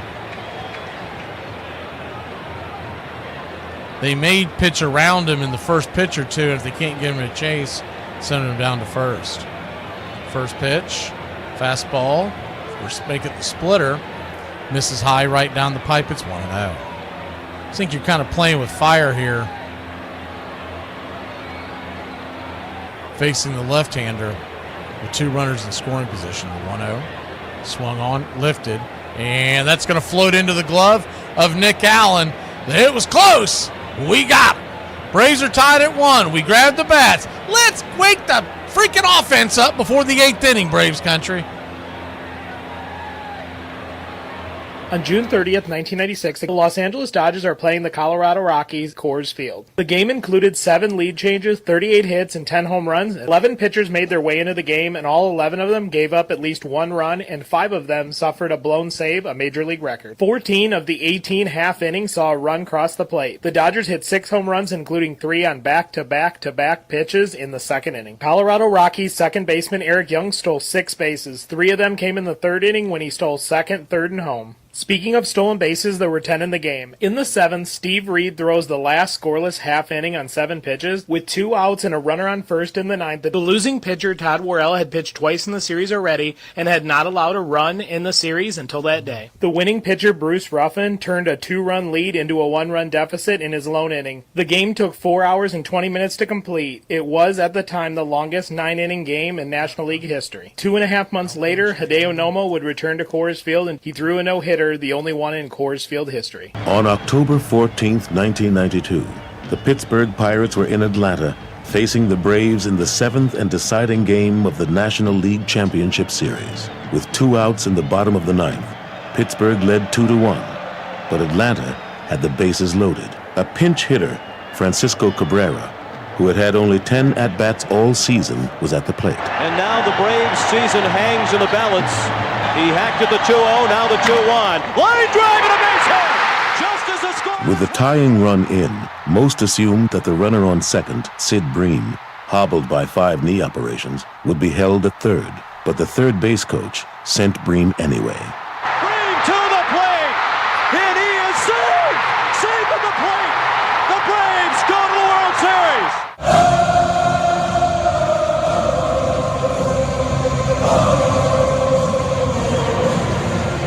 Welcome back. Braves and Reds are tied at 1 apiece. Lodolo will go back to work.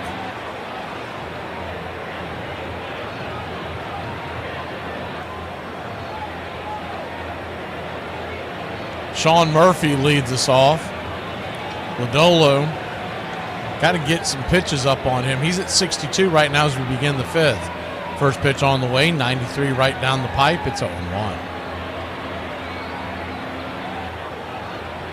On that front, you got Schwellenbach sitting at 77 through 5. The 0-1 misses outside. They check down the line, and once again, Seagal's ringing up people left and right. It's 2. He's got Alan Porter disease. He doesn't. There's not a check swing he doesn't like. The 0-2 count. Fastball misses high, 1-2. Smurf ought to keep that in mind when he's behind the plate. Just start challenging everything down there. Both sides, because Porter's working third tonight. The 1-2 count. Pitch on the way, in the dirt, 2-2. Curveball.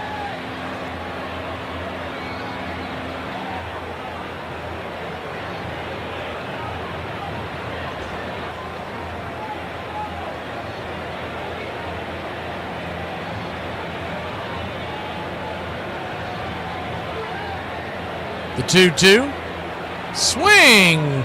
Fouls the curveball down the line. Fouling out of play. John, you don't want to be noodling, buddy. Let me tell you, man.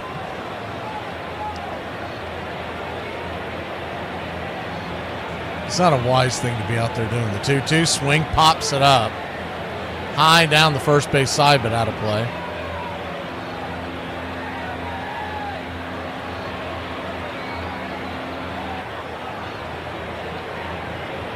Braves 1, Reds 1. Bottom 5. Just getting going here in the 5th. The 2-2. Lodolo brings it. Swing and a miss. Nasty. Strike 3. Lodolo, has he struck out 5 in a row now?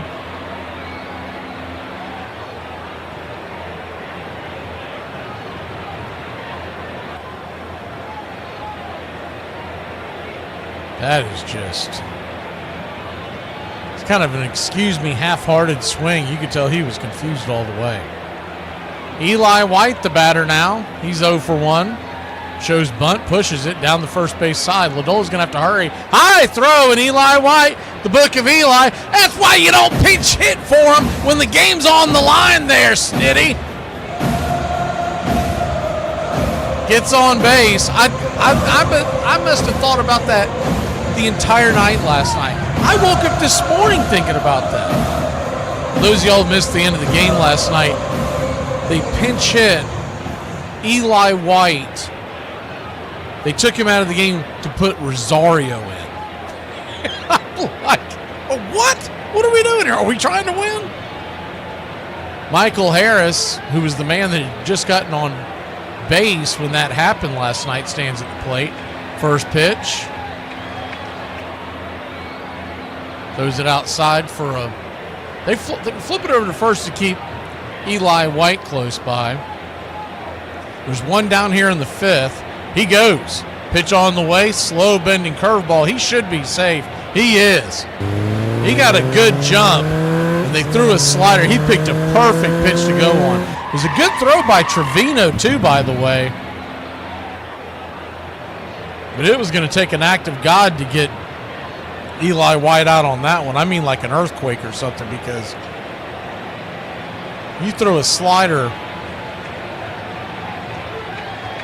Still a really good throw by Trevino. I'm impressed. The 0-1. Swing, rips it down the first base line. That's going to get down where the green grass grows. Here comes Eli White around, and he will score. It is 2-1 Braves. Michael Harris, the second, grabs 3. A one-out triple for your Atlanta Braves. Let's get it, Money Mike. Little razzle-dazzle. What they know about that? God bless you, Mike. Keep your game tight. Never know. You know what I'm saying? I got a little razzle-dazzle. Hard chopper down the line.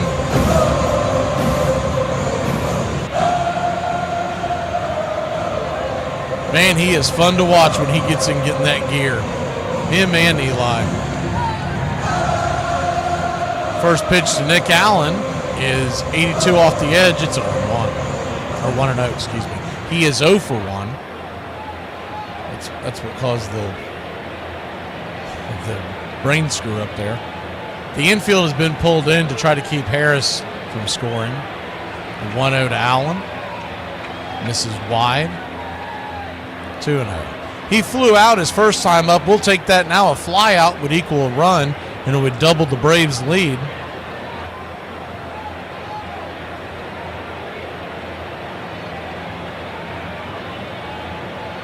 The 2-0. Swing, chops it down the third base line. 2-1. Good hard hit ball, just couldn't keep it straight. If that stays straight, it's going to hop over the head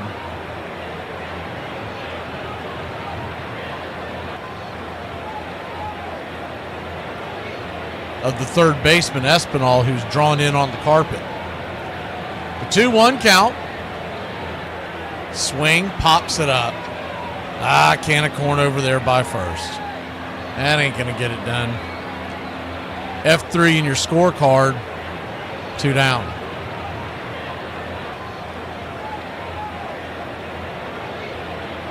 For some reason, I thought Chris was already in it, but it's saying that Chris just joined the country club, so.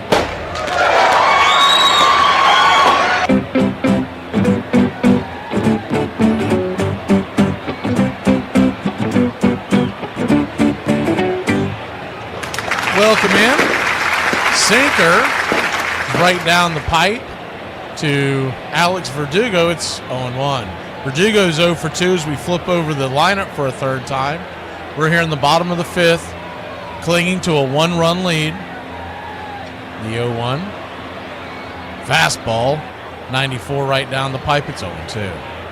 One thing he has done, though he hasn't gotten on base, Verdugo's been very patient tonight against Lodolo and has seen several pitches. Maybe that'll pay off, but if nothing else, he has run his pitch count up.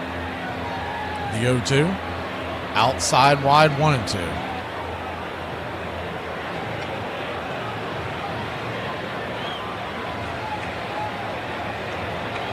A 1-2 count.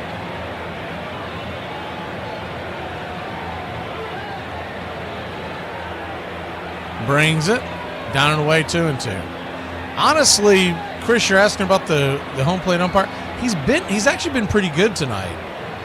Now, his tendency is to call him east and west, and he had 2 really bad outings the second and third start ago, but last outing he was 97%.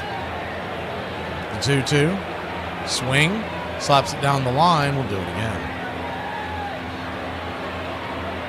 You know he's been doing somewhat of a fair job because we haven't really been talking about him.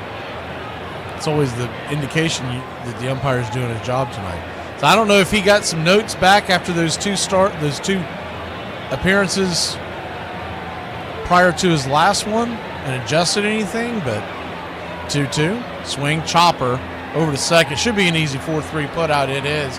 That'll end the inning. But not before the Braves grab the lead one more time. It's 2-1. The heart of the order coming for the Reds as we go to 6. I got a raise today in medication dosage, but like it's still a raise, so. If I scroll past one more ad, you can be a nurse in so-and-so weeks. I live in Florida. I can be a nurse for free in just a couple days, man. Hey, did y'all hear about that lady that poked her boyfriend 108 times because she was in a cannabis-induced psychosis? What? Listen, I smoke the best of the best of the best, sir, and never. I have a prescription. Mine's from the government. It's the best of the best, okay?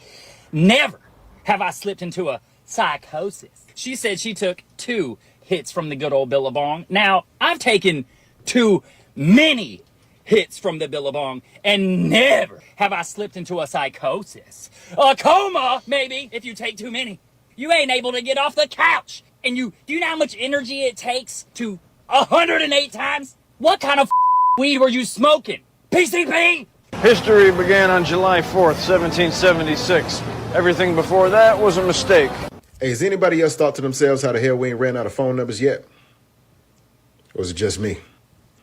On September 6th, 1995, 5 months after the strike had ended, the Orioles faced the California Angels in Baltimore. Tickets for this game had been sold out for months. After 4.5 innings of play, the game was official. Cal Ripken had played in 2,131 consecutive games. It would be 3 more years before he finally took a day off. By then, Cal Ripken had played in 2,632 straight games. Braves Country Radio, your home for the classic call of Braves Country Baseball. Schwellenbach goes back to work. First pitch is a curveball. It smacks the outer edge for a strike. It's 0-1. Righty-righty matchup. McLean, the batter. The number 2 hitter in the order, the 0-1. Try to hit that curve again. This time it missed just wide. 1-1. I'll go ahead and clean that screen up for y'all real quick. 1-1 count.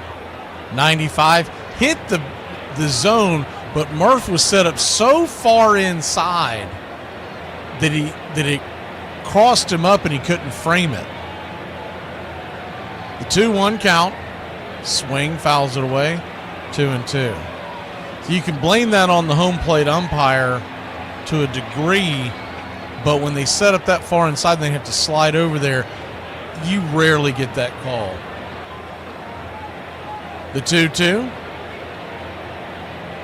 Swing, lifts it high and deep into center field, but just before the warning track, Michael Harris II will make the grab.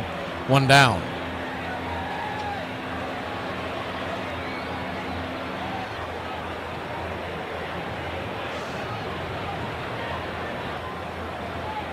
One away.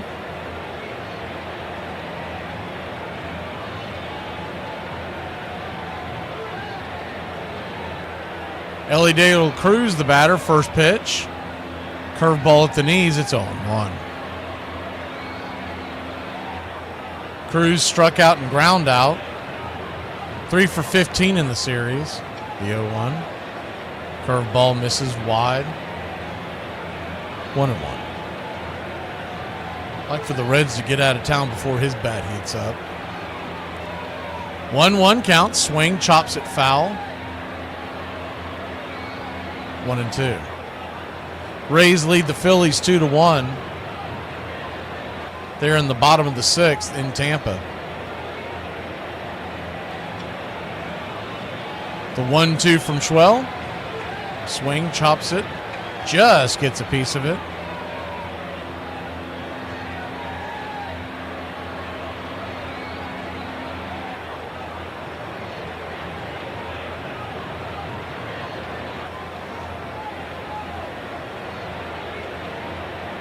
Don't jinx it, Hawkins. That's all I can tell you, man. The 1-2. High and out of the zone, 97 miles an hour, 2-2. 2-2 count.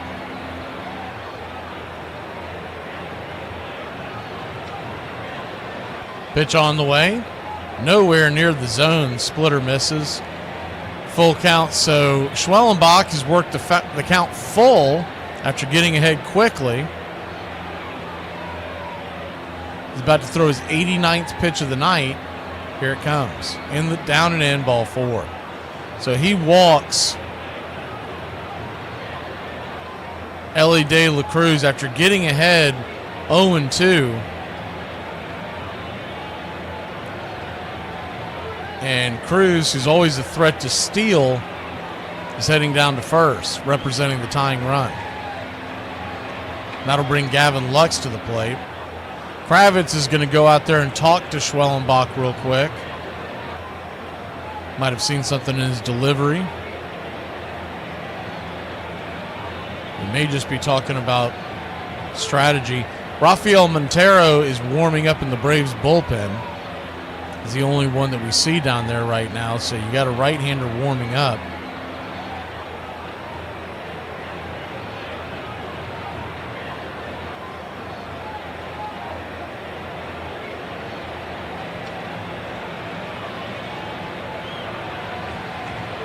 One on, one out. Kranitz heads back to the dugout as home plate umpire Brian Walsh breaks up the powwow. The infield double play depth is playing back and to the right with the left-handed bat of Lux.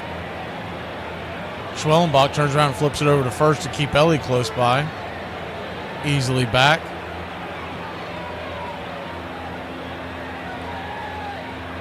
Braves 2, Reds 1, top 6. Here's the pitch. Right there for a strike. Curveball, it's 0-1. If you notice,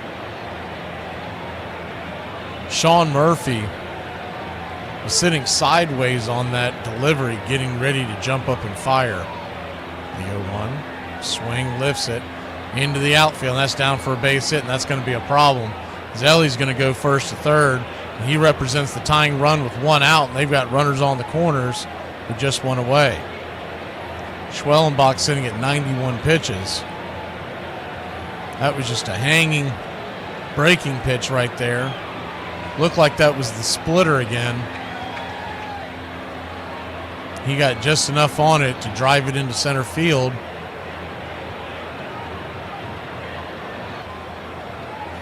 Runners on the corners, one out. That'll bring the right-handed bat, Spencer Steer. The infield will play it for a double play. First pitch on the way to Steer. Swing, rifles it foul. Four-seam fastball, it's 0-1. Schwellenbach sitting at 92 pitches. Espinal is on deck. Stevenson in the hole. A double play would get him out of this. But the tying run's 90 feet away. The 0-1. Swing, chops it back to the mound. Spencer Schwellenbach has it. It's going to be a 1-4-3 inning-ending double play. Get it, Spency! How about that?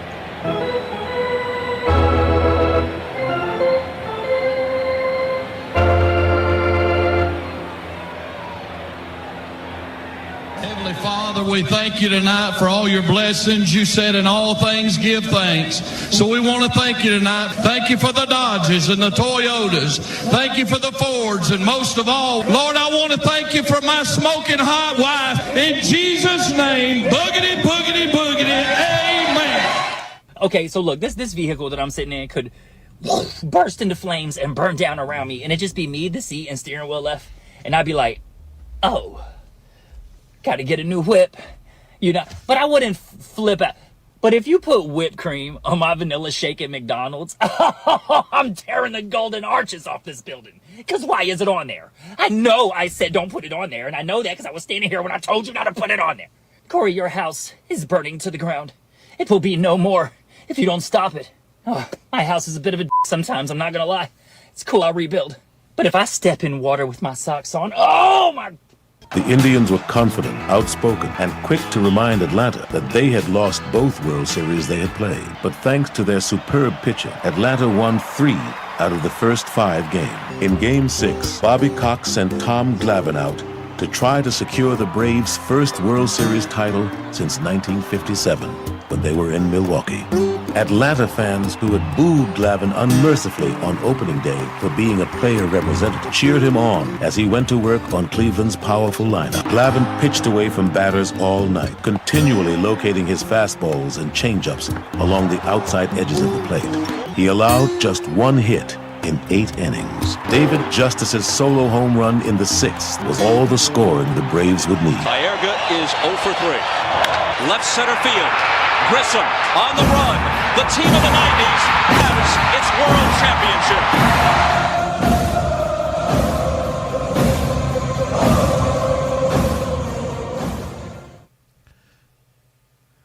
Bottom of the 6th we go. Austin Riley, who's 1 for 2, stands in against Lodolo. First pitch swinging, pops it up. Lazy fly ball to center field. And ain't going to get it done. 1 away. Chased a fastball down in the zone. I guess he was trying to drive it high and deep, and he was well underneath it.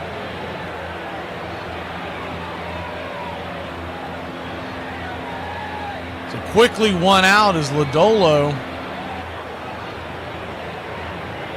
He's sitting at 83 pitches. If they don't see a good amount of pitches this inning, they'll see him again. First pitch on the way is 88 off the plate. It's 1-0.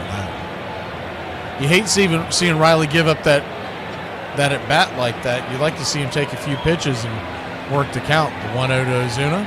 Swing, rifles it deep into the right field side. Plenty foul. It's 1-1.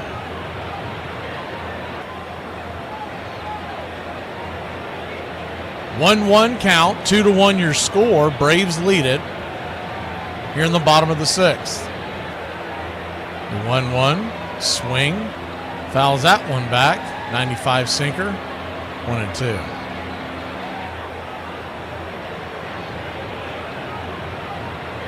Standing on deck is Olsen. Ozzie in the hole. If they get the line moving, it would be Harris and then Eli. The Reds infield is back into the left. The 1-2. Swing. Fist that foul over the first base dugout. 1-2 once again. Wind's not playing much of a factor tonight. About 5 to 7 miles an hour out there in left field. The 1-2. Swing and a miss. Oof. Chase that curveball down below the knees. 2 away.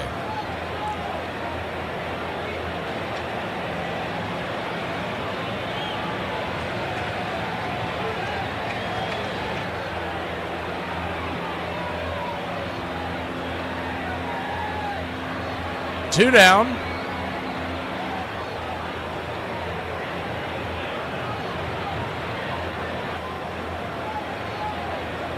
Matt Olson will dig in. First pitch misses. It's 1-0. Lefty-lefty matchup. The 1-0. Swing, 94. Right on the inner cut. It's 1-1.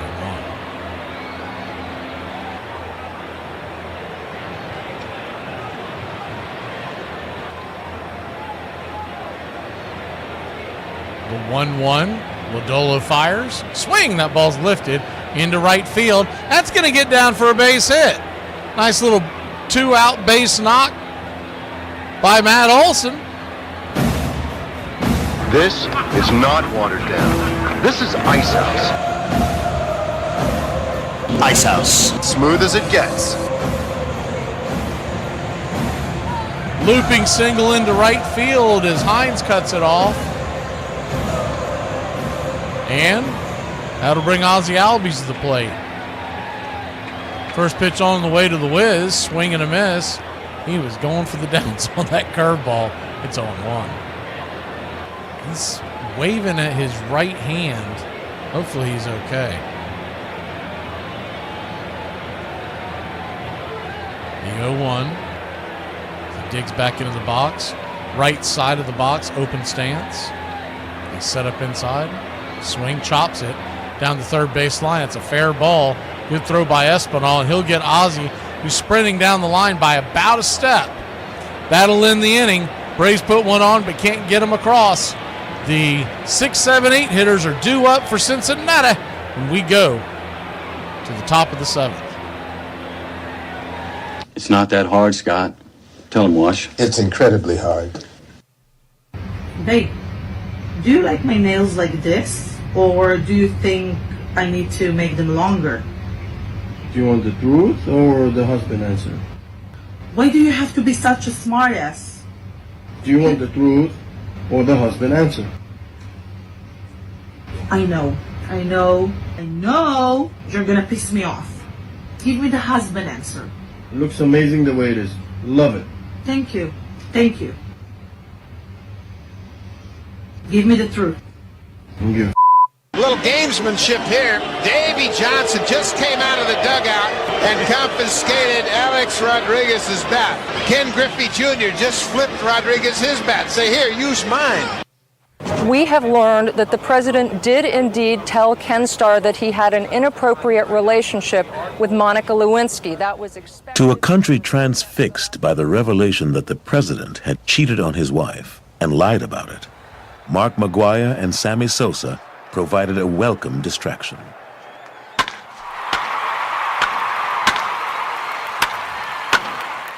In baseball, it's not always true what Mae West said when she said, "Too much of a good thing is wonderful." Steve Wilstein, a reporter covering McGwire for the Associated Press, broke a story that cast doubt on the legitimacy of the home run chase. You know, I was standing by McGwire's locker in St. Louis, waiting for him to come out of the shower. And there were about a dozen or more reporters there. And these are open stalls. And on his top shelf, he's got a picture of his son. And there's also this bottle of something I didn't know.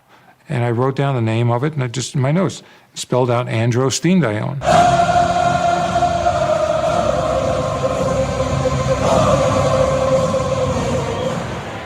It will be Rafael Montero to come on.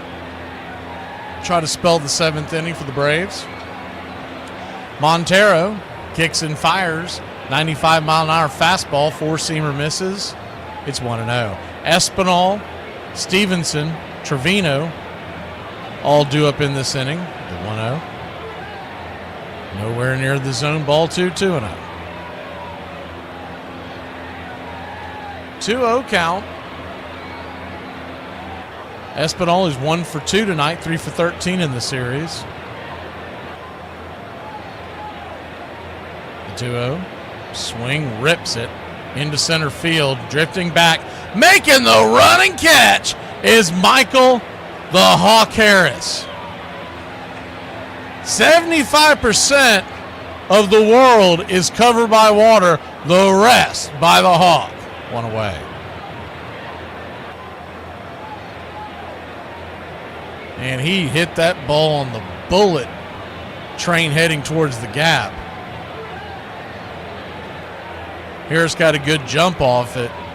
Keep that from going for extra bases. Stevenson stands in, first pitch, 96, down and away. It's 1-0.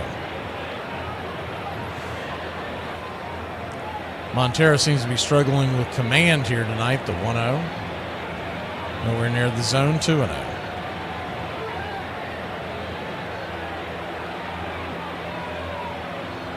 2-0 count. You got to worry about the home run ball with Stevenson, too. Pitch to Stevenson. Right there, 94. 2-1.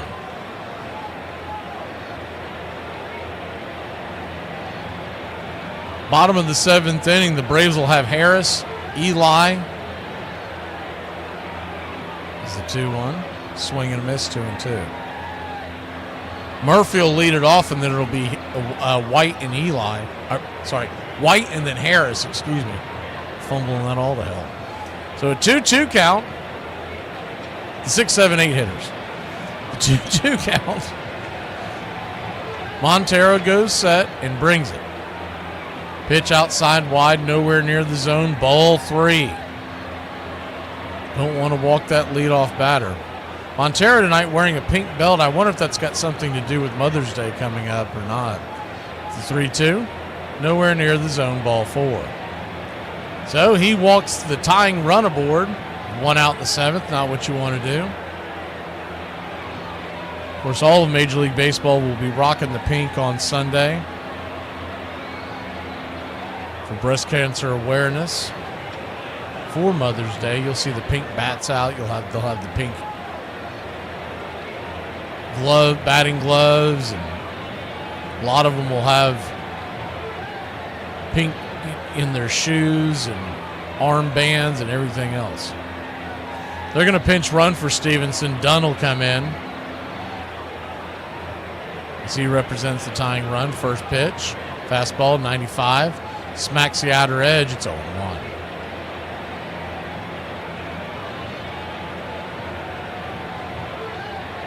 The 0-1.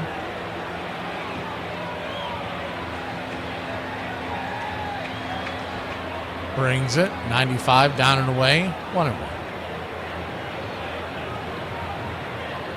1-1 count. Schwellenbach ended with 93 pitches. I see y'all asking about that. I think it was more the fact they didn't want him to go back out there for a 7th inning. At 93 pitches, they flip it over, and he just gets back in time. Man, that was close. Braves are looking to see if they may want to challenge this. Snicker's waiting for the call. They do want to challenge it. Okay. It looked close, but it's hard to tell on such a quick whip action like that. Looks like he got him on the shoulder just before he touched the bag. We're going to have to see if there's a good look here. Alan Porter's going to call for the replay. While they do that, we'll go ahead and turn back time here on this date. On this date, 1906, at the Huntington Avenue Baseball Grounds, Philadelphia Athletics right-hander Chief Bender, coming off the bench, goes deep twice after his manager, Connie Mack, asks him to replace an outfielder in the 6th inning of Philadelphia's 11-4 victory over Boston. The Hall of Fame pitcher, his home runs, a 7th inning solo shot, and a 9th inning 3-run round tripper are inside the park, given up by Jesse Tannehill. On this date, 1929, New York Giants hurler Carl Hubble becomes the first lefty in 13 years to throw a no-hitter when he beats the Pittsburgh Pirates 11-0. The 26-year-old southpaw, in only his 2nd season in the majors, will post an 18-6 record for the 3rd-place club. And on this date in 1966, Baltimore Orioles outfielder Frank Robinson becomes the first and only player to... We'll cut that short. We'll do it later. They did confirm that he was safe. It was a tough... If you ask me what happened, he probably was out, but it was a tough video that I saw as the first pitch on the way swung on and blasted down the line. That ball's going to go off the wall. By the time Verdugo gets it, you got runners at 2nd and 3rd and 1 out. Montero struggling with his control badly here. That one was a little on the inside. And I don't even know how he kept that straight. Trevino hammered that down the line. Snicker wants to talk to Porter to see if that was a fair ball. Problem is he's already blown his... Oh, that ball's foul, and he wasn't even looking at the thing. Alan Porter, once again, has himself in the middle of a play. That ball is foul as foul can be. And he was looking down the first base side for whatever reason. So he's calling it fair, but he has no idea. He's guessing over there. What a yutz. I'd love to know why he is a crew chief, much less a Major League Baseball umpire. He's one of the worst in the business. First pitch there to Hines is 0-1, the 0-1. Slider misses outside wide, 1-1. So runners at second and third, one out. The Braves are playing the infield in, and you got to question that strategy with a one-run lead.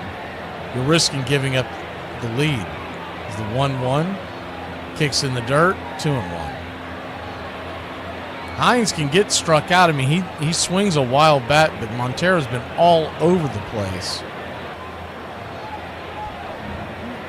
It looks like Snooker's going to ride or die with him.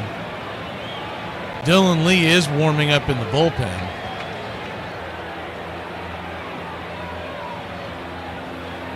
The 2-1. Ball 3, nowhere near the zone.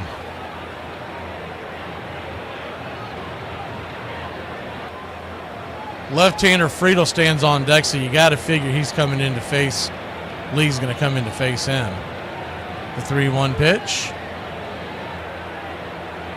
Guess that was outside wide, ball 4. He'll head down to first, and Snicker, too little too late, goes to the bullpen. We got a one-run lead, but we got a dangerous batter coming to the plate, and Dylan Lee's got to clean up all kinds of landmines left by Montero. We'll be back in a flash. On this date, 1906, at the Huntington Avenue Baseball Grounds, Philadelphia Athletics right-hander Chief Bender, coming off the bench, goes deep twice after his manager, Connie Mack, asks him to replace an outfielder in the 6th inning of Philadelphia's 11-4 victory over Boston. The Hall of Fame pitcher, his home runs, a 7th inning solo shot, and a 9th inning 3-run round tripper are inside the park, given up by Jesse Tannehill. On this date, 1929, New York Giants hurler Carl Hubble becomes the first lefty in 13 years to throw a no-hitter when he beats the Pittsburgh Pirates 11-0. The 26-year-old southpaw, in only his 2nd season in the majors, will post an 18-6 record for the 3rd place club. And on this date in 1966, Baltimore Orioles outfielder Frank Robinson becomes the first and only player to hit a home run entirely out of Baltimore's Memorial Stadium. The 451-foot blast, which clears 50 rows of the left field seats near the foul pole before rolling to a 540-foot stop from home plate, comes off a fastball thrown by Indians starter Louis Tiant, who hadn't given up an earned run all season.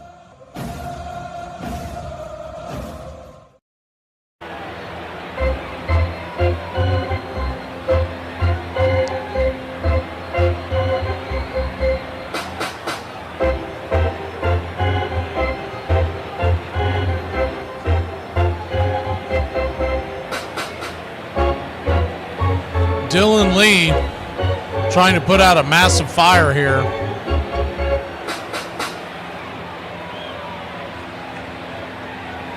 Bases are loaded. One out as he comes on, facing the top of the order. First pitch, 93, right down the pipe for a strike. It's 0-1. Friedel had 2 home runs yesterday. 3 for 12 in the series, 0 for 2 tonight with a walk. Double play gets you out of this jam, the 0-1.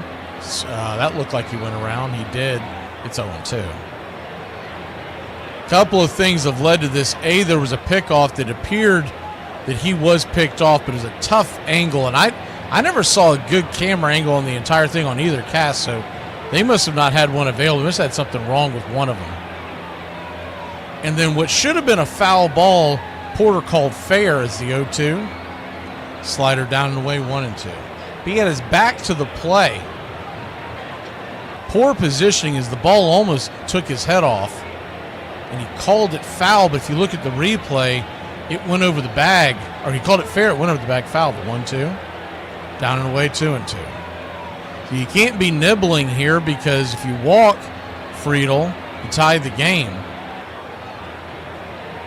Bases loaded, 1 out, infield back into the right, trying to play for that double play, but Friedel has very good speed, the 2-2.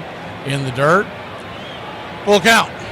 So get those 2 strikes, and then Murph starts calling up the nibbles, and now they back themselves into a corner. prefer your catcher to stay aggressive in a situation like this, but it's kind of been his MO the whole time he's been here. Trying to get him to chase out of the zone, and I get that, but in this spot. Full count from Lee. Swing, rips it, and that's right down Main Street. And that is not only going to tie the game, but here goes the go-ahead run, and they will slam on the brakes. It's 2-2. They did not want to test Eli White down there in the right field corner. Kind of surprising on that play, but he came up firing.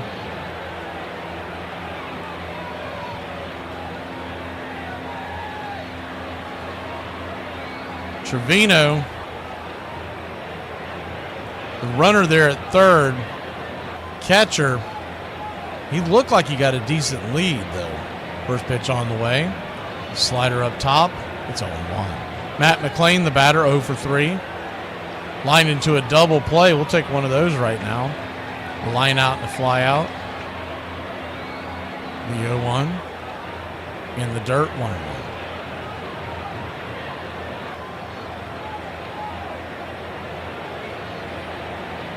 1-1 count. Infield playing for the double play. Back into the left on the right-hander, playing him to pull against the lefty. 1-1. Swing and a miss. Changeup. It's 1-2.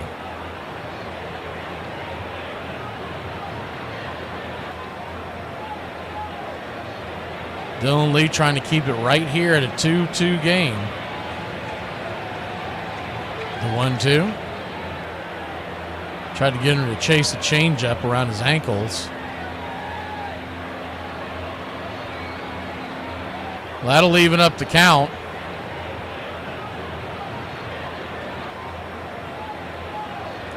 The 2-2 from Lee. Standing on deck is Ellie De La Cruz. The 2-2. Swing and a miss, strike 3. Big strike out there for Dylan Lee. 2 away. Now they can play just for the out, not have to worry about trying to turn 2. With Ellie De La Cruz coming up and his speed, that's a big, big play.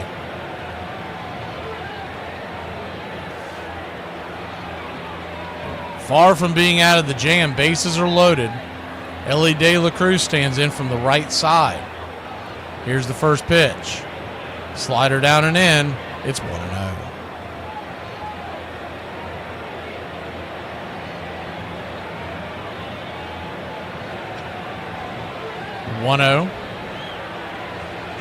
Kicks and fires. Changeup misses. Well of the zone. 2-0.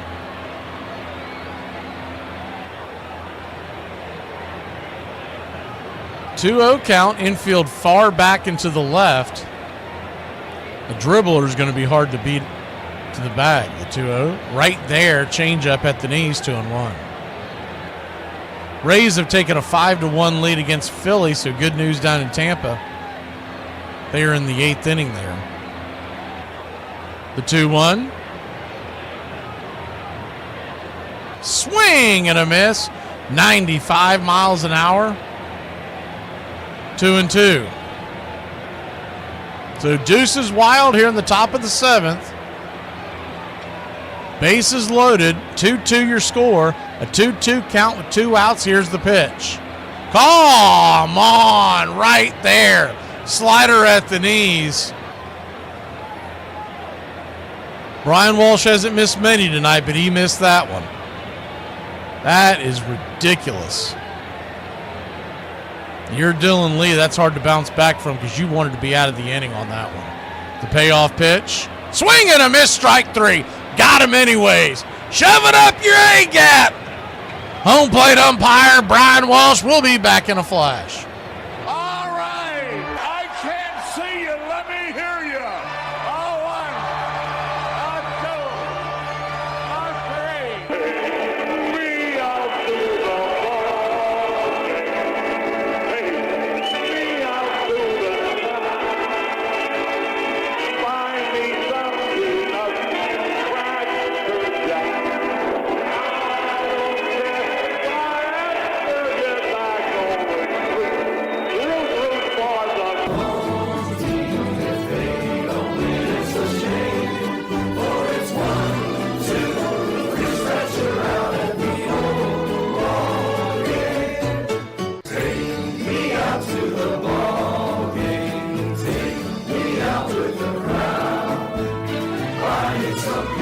and Cracker Jacks. I don't care if I ever get back. Let me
shut up! You shut up! I'm so scared right now, you shut up! Are you doing this? No, I'm doing this! Welcome back. First pitch to Sean Murphy. From Richardson, the right-hander's off the plate, wide for a ball. It's 1-0. The 1-0. Change up at the knees on the outer edge. It's 1-1.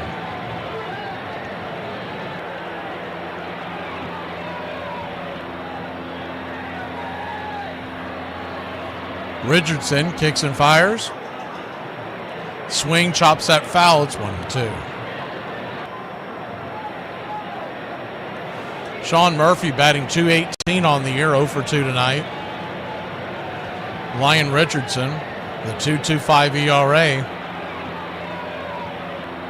The 1-2. Try to get a chase that curveball down and away. 2-2.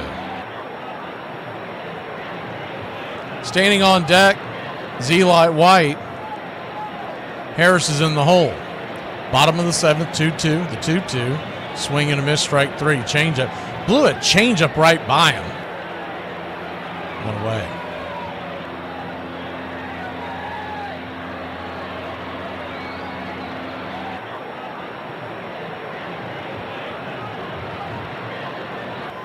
One down, and Eli White will come to the plate.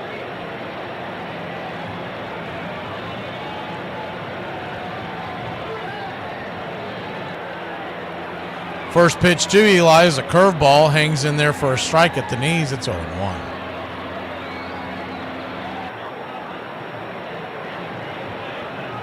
The 0-1. 87. Wide, strike 2. 0-2. 0-2 count. Pitch. He's in the dirt, 1-2. Eli trying to fight in his way aboard, representing the go-ahead run here in the bottom of the 7th with 1 out. The 1-2 from Richardson. Swing, fists it over to first. Good backhanded stab by Steer. He'll flip it to Richardson, covering the bag. 3-1, 2 down.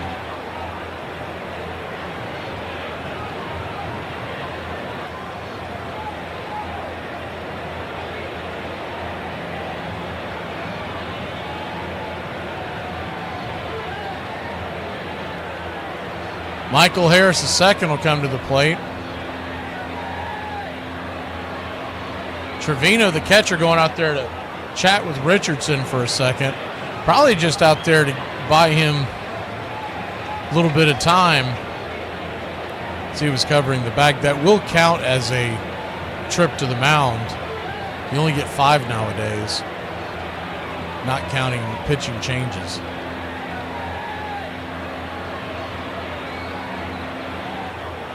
Bryson Stott, the Phillies, just hit a 3-run home run. First pitch on the way to Harris is 96 right down the track. It's 0-1. So it's 5-4 Tampa. They're in the 8th. The Rays have not put that one to bed yet. The 0-1 to Michael. Swing, chops it foul. It's 0-2.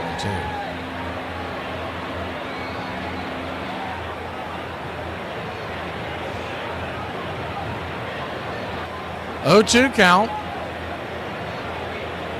2-2 your score. Richardson digs in. The pitch. 95. Misses high, 1-2.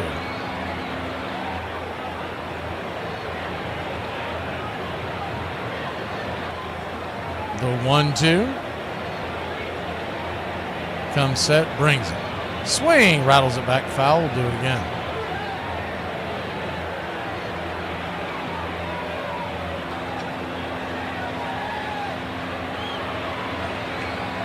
One-two count.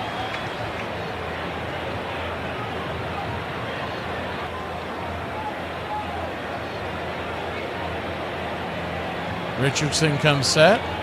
High and out of the zone, 2-2.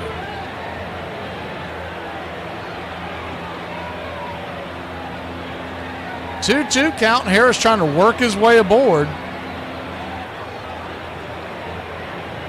Pitch on the way. Swing! That ball's ripped into center field, and that is through for a base hit. Tying run. What they know about that? God bless you, Mike. Keep your game tight. Never know. You know what I'm saying? I got a little razzle dazzle. That'll make him 2 for 3 on the night. Nick Allen, the batter.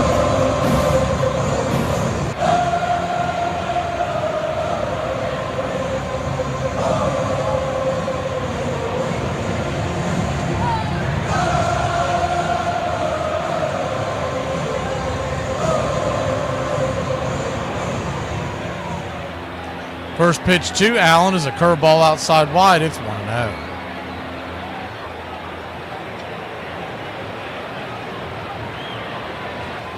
1-0.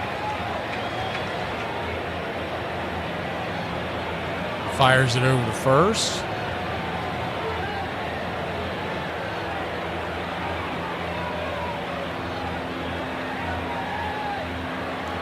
One-0 count. Nick Allen.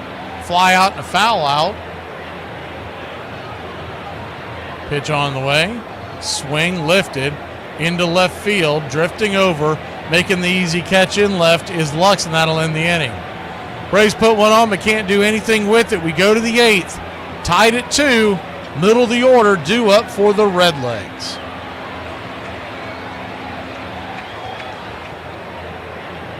Pretty old man.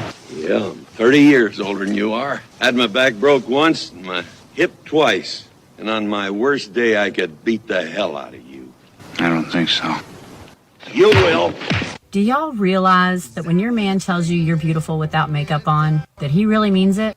Do you realize that when he tells you he loves seeing you in a baggy t-shirt and messy hair, that he really means it? Sure, he loves seeing you all done up and dolled up, makeup on, cute outfit, ready to go out, but that's for the whole world to see. Only he gets to see you in your raw form, and he fell in love with that. He chooses to love you in all forms. Your spouse is the only person who chooses to love you for who you are. Your parents love you because you're their child. Your children love you because you're their parent. Do not take a good love and a good spouse for granted because it is truly rare. Androstenedione was marketed as a nutritional supplement. Because it raised testosterone levels, it would eventually be classified as an anabolic steroid. But thanks to government deregulation, it was sold over the counter. I remember thinking, how do you spell androstenedione? We knew nothing about a drug like that. It was very new on the radar. And I remember looking it up and not really understanding what the heck is this. I can't say there was a complete surprise. There had been rumors out there, and of course McGuire denied it, said he knew nothing about it, but this was something tangible. This was a bottle of something in that locker, something that should have made us question a little deeper. Well, what does it do, and what is going on outside of just that one locker? Because certainly he couldn't be the only person. Andro, as it was called, had already been banned by the National Football League and International Olympic Committee. Committee, and General Nutrition Centers had pulled it from their shelves 2 months earlier. But Major League Baseball said they didn't know anything about it and had no rule against its use.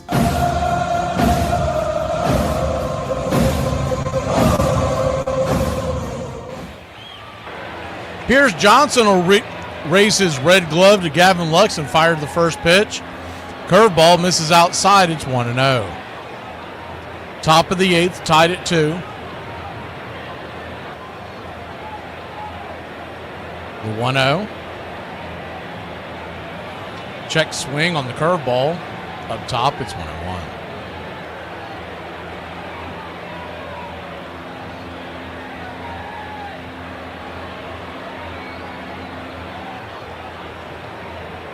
One count.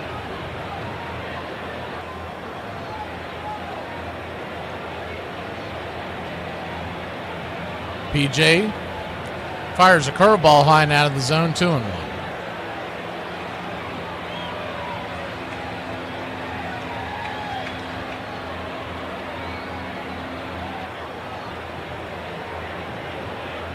Infield back and to the right, the 2-1 pitch.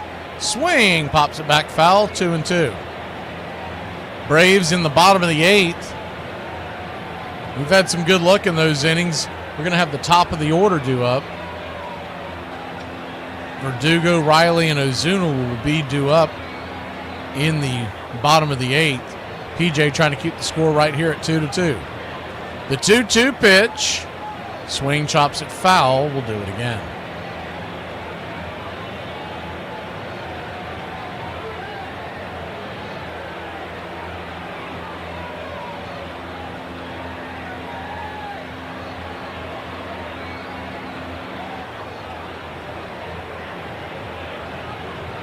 The 2-2. Swing lifted into right field. Running over, making the catch is the Book of Eli.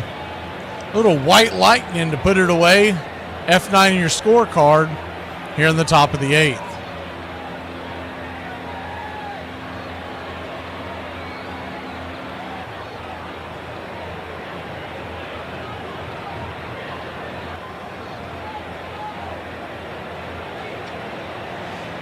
That'll bring the right-handed bat of Spencer Steer to the plate. First pitch. Curveball at the knees. It's 0-1. Spencer Steer singled in the 5th and scored a run.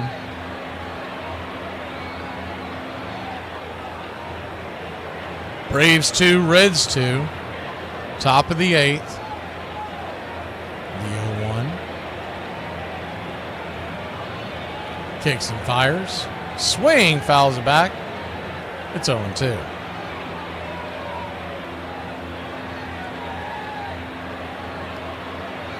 Standing on deck is Espinal. If anybody gets on, it'll be done. Stevenson lifted for the pinch runner. The 0-2. Swing and a miss. Strike 3. Got him with the 95 up top. Top shelf. I'll take 1, 2 away.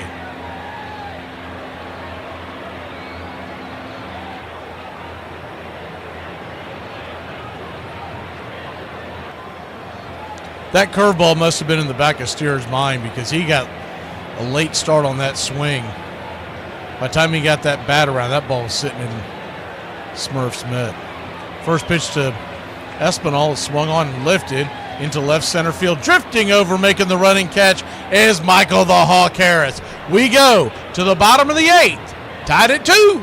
Top of the order coming to the plate. Stephanie, I'm at the mall and I see your boyfriend walking around with some fat. Jess, what do you mean? I'm with my boyfriend right now.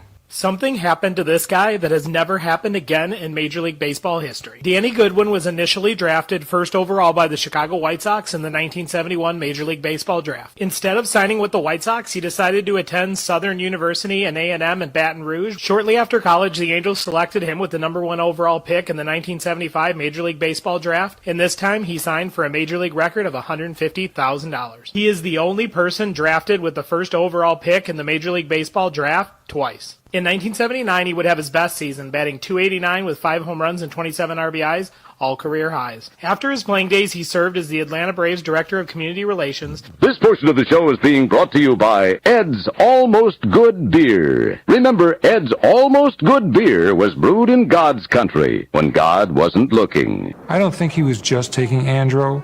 I think Andro was one of many drugs that he was probably taking for a long period of time. And just a couple of weeks earlier, Randy Barnes, the gold medalist shot putter for the United States, was banned for life for using androstenedione. And here was McGwire being praised as the hero of the country, using the exact same thing.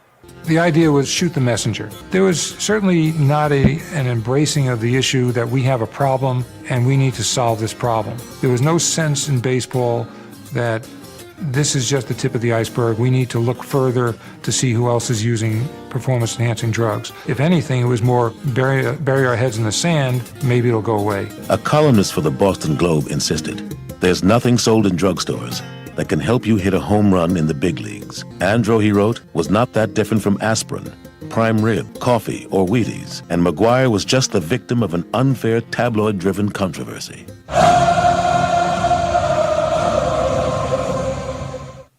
Welcome back. First pitch on the way is a changeup.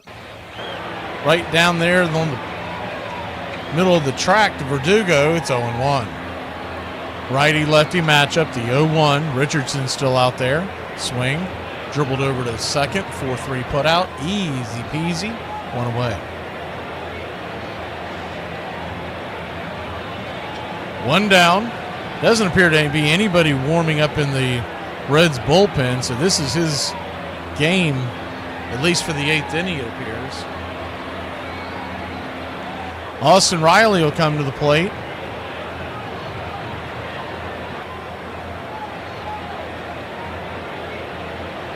First pitch to Riley is way outside wide. It's 1-0.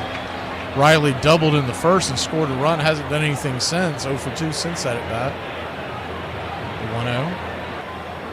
1-0. Dribbles it out in front of home. Make that 0 for 3. It's going to be a 2 to 3 put out. Riley dribbles it out in front of home plate. Trevino jumps on it quickly. 2 down. So Marcell Ozuna be the last chance here in the 8th inning.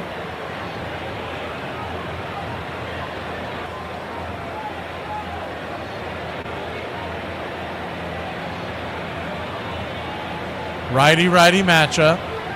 The first pitch is a changeup in the dirt. It's 1-0. The 1-0 comes set, kicks and fires. Curveball, 1-1. Braves' MO over the last few years has been to send eyeglasses out there in a tie game in the ninth, so we'll see if that's the route they take. 1-1 swing, rips it down the third base line. It's 1-2. You could go with the idea that you want him in the 10th with an opportunity to shut the offense down. Is the 1-2 swing lifted into left field, and that's down for a base hit. So a good piece of hitting by Marcell Ozuna. Keep the inning alive, and they'll pinch run with Stuart Fairchild. Can we have a replay of the other night where he went first to home on a long double? Matt Olson, the batter.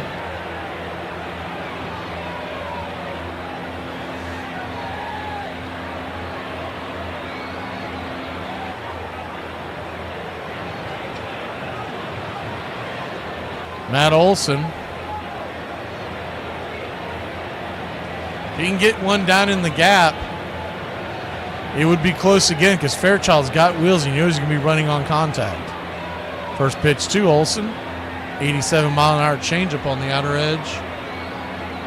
0-1.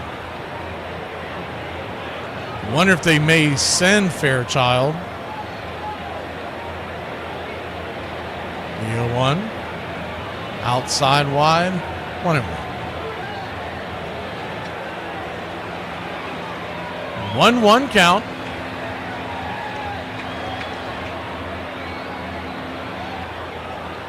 Infield back into the right. The pitch. Swing and a miss. Blew it right by him. 95 miles an hour. 1-2.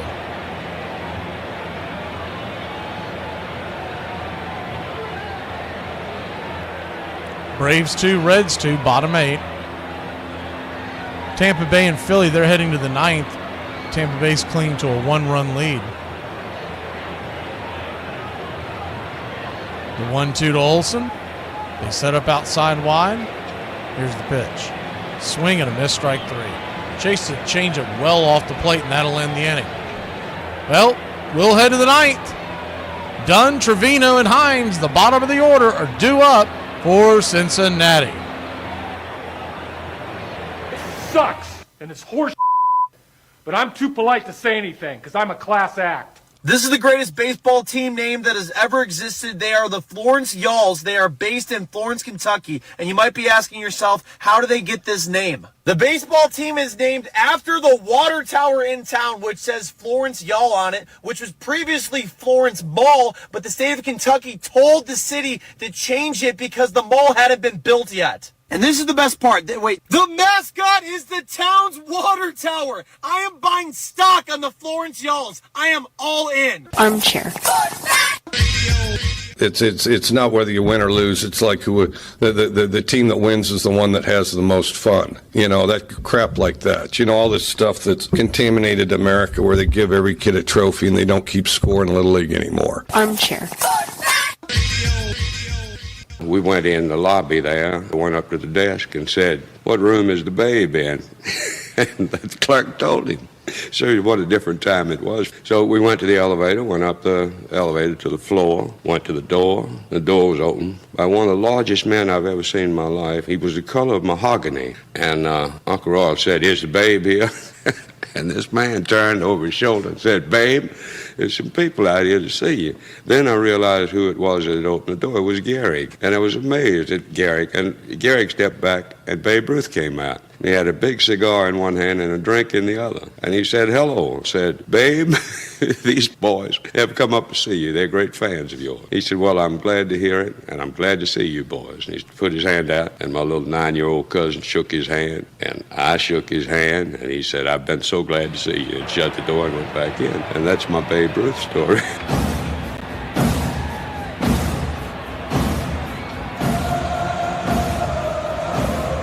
They will go to eyeglasses here in the 9th inning to try to keep it a 2-2 game, giving the Braves a chance to walk it off in the 9th.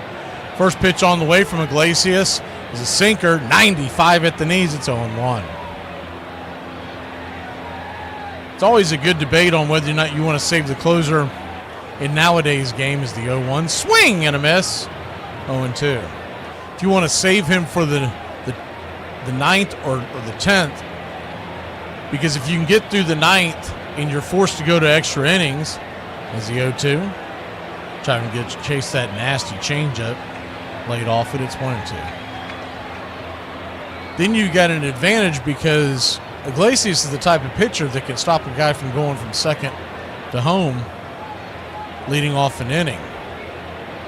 The 1-2 misses outside, just misses the zone of the snapping slider. It's 2-2. 2-2 count. Raziel comes set, brings it. Full count.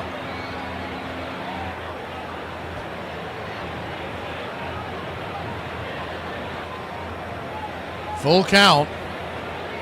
Done with good speed. Here's the pitch. Swing, chops it over to first. Olsen has it. He'll call off Raziel. Steps on the pillow, one down.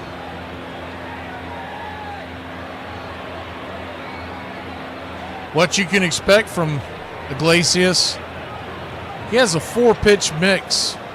The 4-seam, the slider, and the changeup. Those are the predominant pitches. Changeup is really his strikeout pitch when he gets 2 strikes, but he will use it at any time. The curveball is just to keep you off balance. First pitch on the way, 95, smokes it towards the gap, and that will get to the wall. Eli plays it off the wall, but it's going to be extra bases. backstop of the Cincinnati Reds, Jose Trevino. 102 miles an hour off the bat of Trevino. He's had himself a good night tonight behind the plate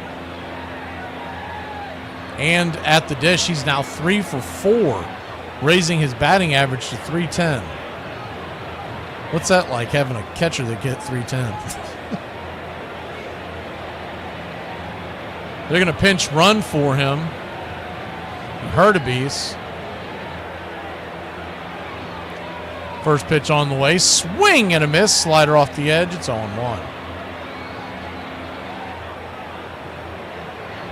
Righty-righty matchup. The 0-1. If you're keeping up at home, the 0-1 swing and a miss to Hines. It's 0-2. You're wondering, well, they had Tyler Stevenson in, the catcher that was the designated hitter. They pulled him. Now they pulled Trevino. Reds are one of the few rosters that carry 3 catchers. Austin Wynns can play catcher. The 0-2. Swing and rips it. She gone. A 2-run shot, and the Reds have taken a 4-2 lead. Wow. A hanger about middle in. Looked like the slider. Yeah, it was. He pounded it. Cannot believe that's the pitch they dialed up. This guy will swing at anything with 2 strikes, and you laid in a slider to him. Unbelievable bad call by Smurf. Tried to get too cute. It's not where he wanted the ball, but nonetheless, that's not the pitch you dial up. First pitch on the way is a 4-seam fastball to Friedel. It's 1-0. The 1-0. Swing. Knocks it up the middle. Grabbed by Allen. Bad throw, but a good scoop by Olsen. 6-3 put out, 2 down. Braves will have the middle of the lineup due up in the 9th.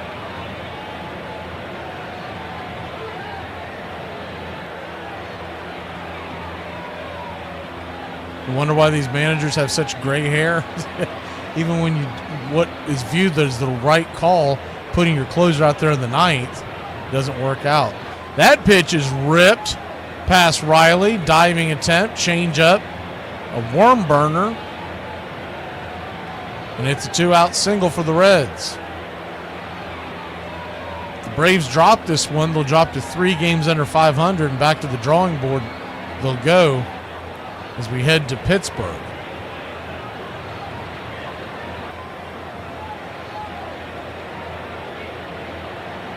Scotty B is warming up in the bullpen.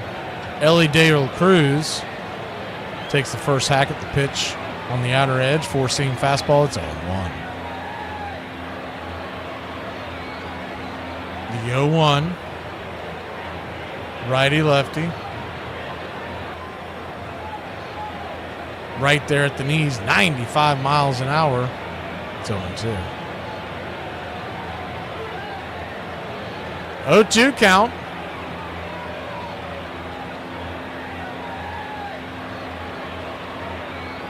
Down and in. 1-2. Runner takes off. He'll easily be safe down there at second base. Huge jump. He had like 3 skips before he headed towards second.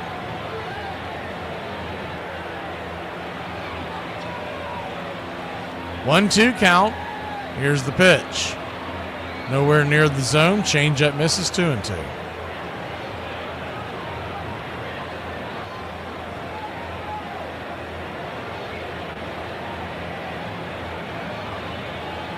The 2-2. Inside, almost gets him. 95 miles an hour at the ankles. Ball 3-2. Standing on deck is Lux. Braves trail 4-2.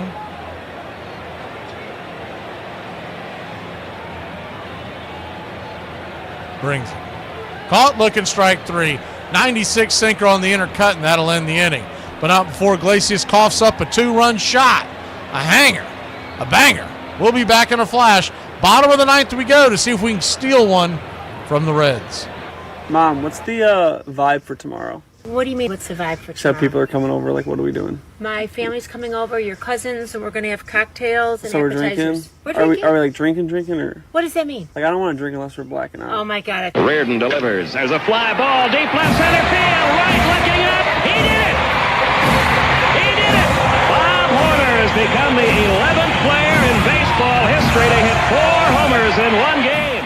I get to Anaheim, I know nobody, and I sit in my locker, and I'm just kind of like hoping somebody would notice me. Tommy Lasorda is the manager. He goes over the pitching lineup, and I don't even think there's a chance I pitch. And then he tells me I'm pitching second. So now I'm completely nervous. Rick Russell starting, Wade Boggs, Bo Jackson, number 1 and number 2 hitters. I'm trying to get to the bullpen, and no one will take me there. Veterans are like, hey, we want to watch the first inning, because back then starters go 3 innings, right? 2 minimum. So I'm sitting in a dugout. Rick Russell's getting beat up. Tommy Lasorda gets on the bullpen phone, and he says, hey, get Smoltzy up. And I'm right here. And he's like, kid, what are you doing? And I said, I have no idea how to get to the bullpen. He goes, how many pitches is it going to take you? I said, literally 7. It's 7 pitches. I'm in my first All-Star game. I forgot everything anybody told me. I get first and third, 1 out, Bo Jackson up. I'd already seen him hit one 440 feet, and I'm just trying to get a double play ball. 2-hopper to Ozzie Smith to Ryan Sandberg. He beats it out. Like the loss, Nolan Ryan, the oldest pitcher ever to get the win. I was the youngest pitcher to ever get the loss. Ruth, here's your contract, 2 years. That's to be agreed upon. Will you kindly sign it? Yes, sir, Colonel. In 1930, just months after the stock market crashed, Babe Ruth signed a 2-year contract that paid him $80,000 a season, more money than any player had ever been paid in the history of the game. When a reporter asked him whether it was unseemly in the midst of the Depression to be getting a bigger salary than President Herbert Hoover, he answered, why not? I had a better year than he did. Welcome back. Graham Ashcraft is coming out of the bullpen to try to close this down for a second career save. He fires the first pitch inside to Ozzie Albies. It's 1-0. Righty-lefty matchup. Ashcraft brings it 2-0. 95 up top. It's not an easy thing to go after a save if you're not accustomed to it, so don't go anywhere. This one ain't over yet. The 2-0 to Ozzie brings it. 98, right there on the outer edge to him.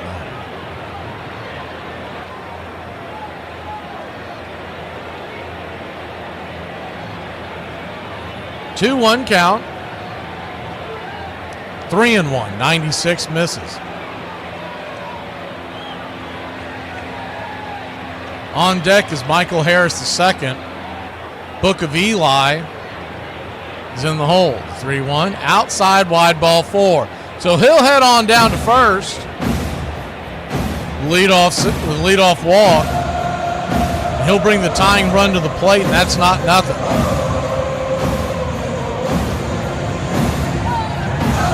I think I said Harris and Smurf had last night's scorecard sitting next to me. Smurf will come to the plate. He's 0 for 3 with a flyout and 2 strikeouts. First pitch on the way to Smurf is 95 inside.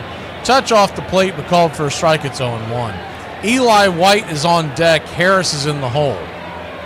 Allen batting 9th. The 0-1 to Smurf. Swing and a miss. Slider. It's 0-2.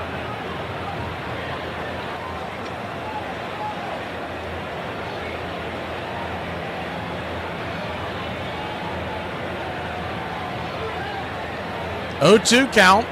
Swing rips it into right field. It is going to get off the wall. That's going to bounce off the glove of Hines. And here comes Smurf. He will stay at first. Ozzie's to third. And how about that? It ain't over yet, baby. Runners on the corners. Hammered that ball over Hines' head. Played it poorly. He was going to his left and then realized he had to go backwards. Bounced off his glove. A good Karen brought the ball right back to him. If he didn't have the fortuitous bounce, Smurf would be at second and Ozzie would have scored, but that ball came right off the wall and right back to him.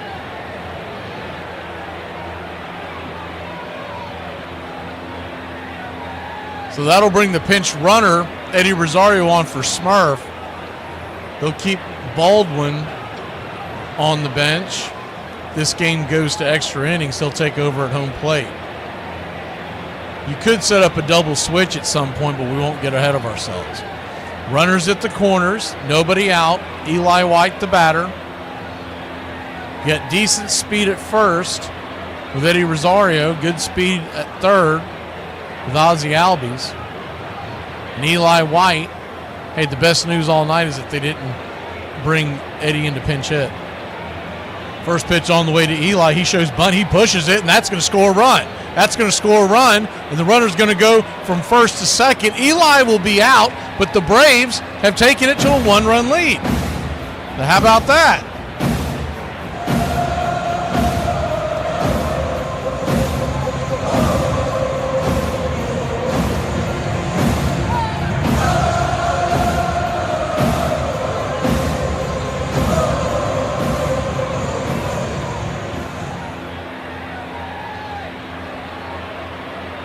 So Rosario is at second. First pitch on the way. 97 up top. It's 1-0. Thank you for the contribution, pushing buttons.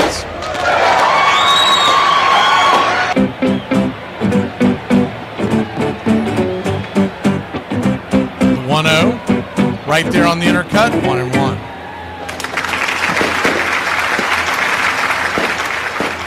1-1 count. Tying run stands at second. Pitch on the way to Harris. 89 grabs the outer edge. 1-2. He didn't like it, but it did look like it grabbed the outer part of the plate. I will say this. He hasn't given those calls when a catcher's gotten crossed up like that before. The 1-2 banged down to the first base dugout. We'll do it again. 1-2. Standing on deck would be Nick Allen. But you have Drake Baldwin grabbing a bat, so he'll pinch hit for Allen, which means Arcia will come in for defense. The 1-2 swing, hits it against the grain. There he goes. Here he comes around third. He is safe, and the Braves have tied the game. Good hustle by Eddie Rosario. The throw goes down to third, and he is safe. Holy cow! Money Mike bringing it around all the way to third base. And the Braves have tied this sucker up. How about that? Wow. Holy Toledo. What they know about that? God bless you, Mike. Keep your game tight. Never know. You know what I'm saying? I got a little razzle-dazzle. He fisted it to the left side of the infield. Rosario came around, slid in, was plenty safe. The ball got away, bounced to the backstop. The pitcher grabbed it. By the time he threw it down to third, Michael Harris was sliding in safe to third base, and we've got the winning run at third. One out, and the Reds are going to have to bring the infield in. The Drake will come in with a chance to be the hero. On deck is Doogie. In the hole is Riley. If need be, the Big Zoo would follow them. But the game right now is at the plate. First pitch, 89 inside, it's 1-0. They just went up there and had a powwow with Ashcraft and probably trying to talk to him about what they want to do here, if they do want to pitch to Drake or if they want to pitch around him. 1-0 up top. That time called for a strike, it's 1-1. A fly ball would win the game with any kind of depth, with Harris standing at third. Braves have tied it 4-4. The 1-1. Inside, 97 almost gets him. Almost gets him. It's 2-1. So a 2-1 count. Righty-lefty. Drake digs in. The pitch. Check swing. Did he go around? He did. 2-2. Kind of an excuse me swing. He tried to hold up at the last moment, but he did look like that he went around. The 2-2. Inside 3-2. They're really trying to hit him with that slider inside. He's had pretty good discipline so far, except for the one pitch that he couldn't stop his swing. So a full count to Drake. Infield is in. Here's the pitch. Swing. Lifts it back behind home plate. We'll do it again at a full count. Harris is standing at third. The outfield's pretty shallow because they know any fly ball with depth is going to score the winning run. The payoff pitch. Swing and a miss, strike three. Cutter under his hands, and he opened up that zone. Drake Baldwin swung at one about 4 inches off the plate inside. He just really wanted to be the hero. So that really breaks things up because now Verdugo comes to the plate. They can bring the infield back. Harris still at third. A wild pitch would win the game. First pitch. 96 inside. It's 1-0. Really trying to jam the left-handers. If Verdugo was paying attention on that, he might groove one. 1-0.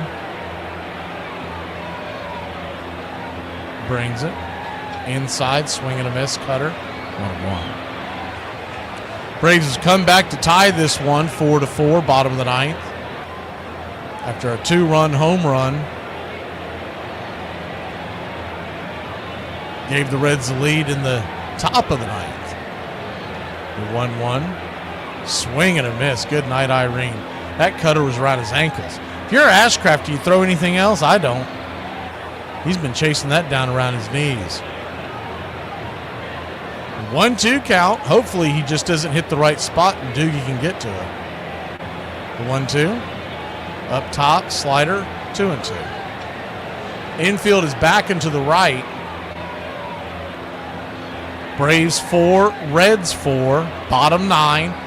2 outs, a 2-2 count. The winning run 90 feet away. The pitch. Swing, ripped it up the middle, but right at Ellie De La Cruz. He'll flip it to first, and that'll end the inning. But not for your Atlanta Braves. Put 2 on the board. We go to free baseball here in Braves country.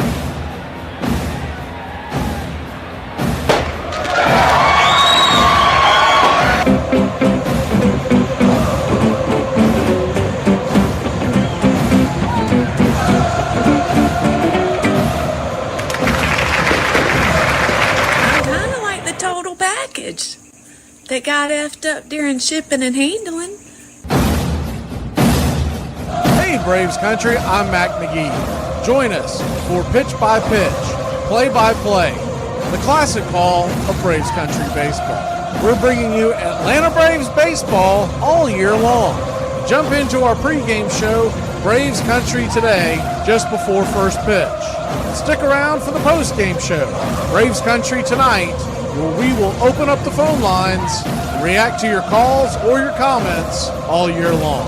That's Braves Country Radio, pitch by pitch, play by play, your home for the classic call of Braves Country Baseball. I saw an ad the other day that said, you too can look like Dolly Parton for only $500. Boy, I wish I'd have seen that ad before I dished out the millions it cost me to look like Dolly Parton. It costs a lot of money to bring the real world champion on location. When last year I spent more money on spilt liquor in bars from one side of this world to the other than you made. You're talking to the Rolex wearing, kiss stealing, wheeling dealing, limousine riding, jet flying, son of a gun. Woo! Despite. Welcome back. Well, we go to the 10th, and Scott Blewett's coming into the game. Insert your own joke there. He's been pretty good with the Braves so far. We'll see if he can step up to the challenge, try to keep the Reds off the board here. Runner at second is a problem. It's Ellie De La Cruz. He could be off to the races. First pitch on the way, swing and a miss. It's 0-1.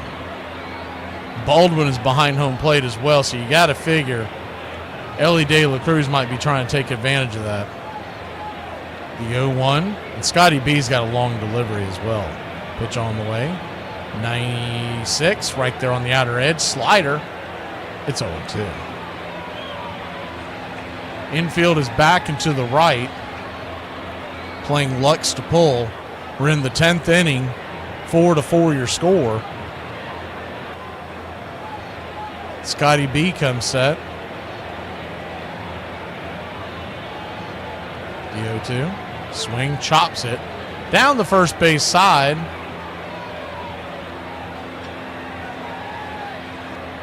Foul.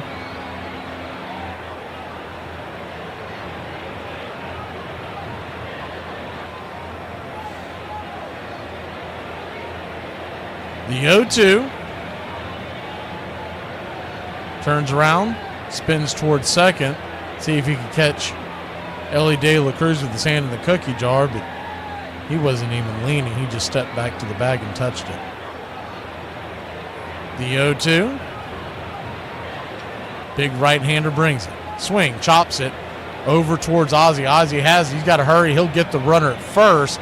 But that basically worked as a bunt as De La Cruz comes all the way over to third, 90 feet away.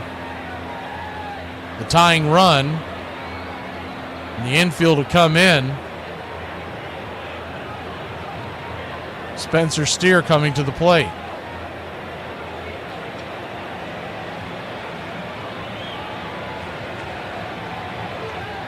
Righty-righty matchup. Here's the first pitch from Scotty B. Swing, pops it back foul. It'll bend out of play over the first base dugout. Well out of play. It's 0-1. Could use a big strikeout here, though. He's not really known as a strikeout pitcher. But a pop out, anything to keep De La Cruz at third. Standing on deck is Espinal. And he is a tough strikeout. The 0-1. Swing and a miss. It's 0-2.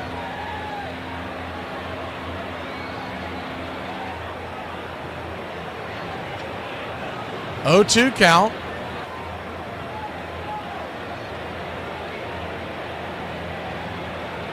Pitch on the way. Slider down and in. Misses. That one really handcuffed Drake. Luckily, didn't go to the backstop. So 1-2 count. Infield in. Pitch. Swing and a miss. Strike three. Big strikeout by Scotty B. 2 away. The way the Braves had the infield spread out, Ozzie was just over Scotty's shoulder on the second base side. Riley was playing him to pull, and Allen was far over. I was about to tell him to give that umpire a glove. First pitch on the way is a P at the knees, 94-mile-an-hour strike. It's 0-1.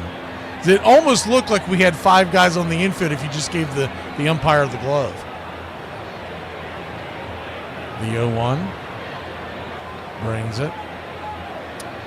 96 misses high, 1-1. 1-1 count.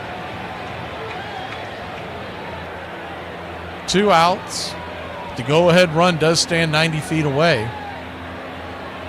Scotty comes set. Swing, chops it foul. It's 1-2.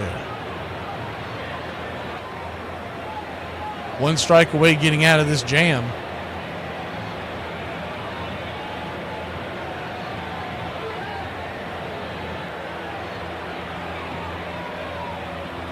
The heart of the Braves order will be due up in the bottom of the 10th no matter what happens here. The 1-2. Swing, lifts it into center field, drifting back on the warning track. Making the catch is Michael the Hawk Harris. 75% of the world covered by water, the rest by the Hawk. We'll be back in a flash here on Braves Country. Hey, don't tell me to make myself at home if you get mad when I cuss your kids out and tell them to sit their bad ass down somewhere. Most people know the name Billy Martin from the Pine Tar incident in 1983, but not too many people know that it wasn't the first time he called out another team for breaking the rules. On April 25th, 1981, the Oakland A's are visiting the Seattle Kingdom to face off against the Seattle Mariners when Martin senses something is off. He thinks the batter's box looks a little bigger than normal and asks the umpire to break out the ruler and measure it. The verdict? It measured 7 feet, not the customary 6 feet. If you're wondering, the extra foot was in the direction of the mound. After the game, the Mariners groundskeeper admits he was expanding the box under orders from Seattle manager Maury Wills. As a result, Wills was suspended for 2 games and fined $500. His reasoning was he wanted players to stay in the box, but Martin suspects he does it to gain an advantage over his pitching staff, who throws a large number of breaking balls. It couldn't have helped too much because during Wills' time with the Mariners, they go 26 and 56. A little over a week after the incident, the new owner of the Mariners fires Wills on May 6, 1981. Now you know about the batter's box game. I mean, what am I supposed to do? Go to college, grad school, work? Gehrig had become the best hitter in the American League, driving in runs at a faster clip than Ruth, but he still had to settle for second billing. The two men were growing increasingly distant, and now Gehrig became obsessed with setting a record no one could ever match. Since May of 1925, he had not missed a single game, and despite aches, sprains, and fevers, he determined never to take himself out of the lineup. "Why don't you take a rest?" someone asked him. "There's no point to it. I like to play baseball, and if I were to sit on the bench, the worry and fretting would take too much out of me." You're listening to Braves Country Radio. Please like and subscribe today, youtube.com/@BravesCountry. Luis All the Way May is coming to the mound, batting the 2.25 ERA. He'll be set to face Austin Riley. Riley normally has been very good in the past in these big situations. Your ghost runner is Verdugo. Austin Wynns heads to the dugout. There's something wrong with his equipment. I don't think it's a pitch con because he went deep into the dugout. So we'll wait on that.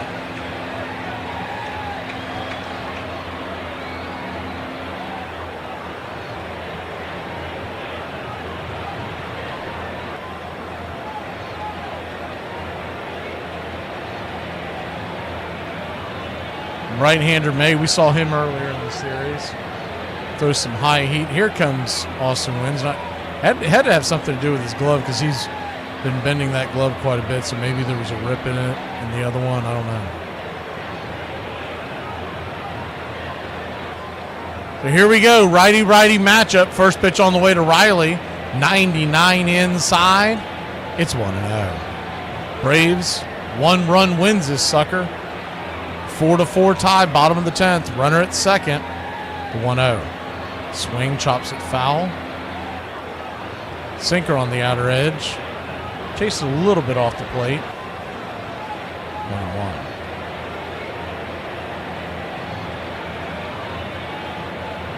With the game on the line, we'll go ahead and put it on the action cam for you. The 1-1 count. Swing! That ball's hit over to the right side. There's going to be a sprint over there. Steer will beat Riley by about a step or so. But on the play, Verdugo easily goes down to third. And get him over. Part is done.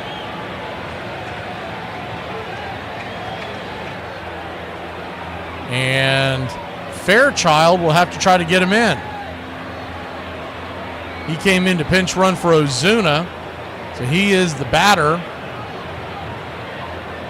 Remember, he can handle the bat. So a squeeze play is not out of the realm of possibility. First pitch on the way, inside, 84-mile-an-hour slider. They were set up well outside. It's 1-0. Fairchild batted .215 last year with 8 home runs, 30 RBI. All he needs is a fly ball, anything to get that run home. 1-0. Misses high. Ball 2-0. 2-0 count. Olsen on deck. Ozzie in the hole. The 2-0. Inside, check swing, foul. 2-1. Just hit the top of the zone. He was trying to pull back at the last second, and his bat smacked the ball just before it hit the mitt back there. So a 2-1 to Fairchild. He can just get the ball down and on the ground. He could probably cause some problems with his speed. The 2-1. Misses high 3. Oh, my God. 98 mile an hour high out of the zone. 2-2.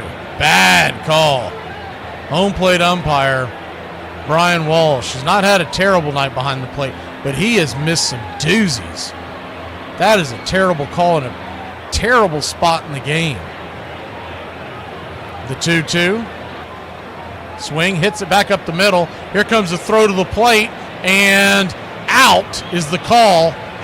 Verdugo, head first slide, tried to come home, and now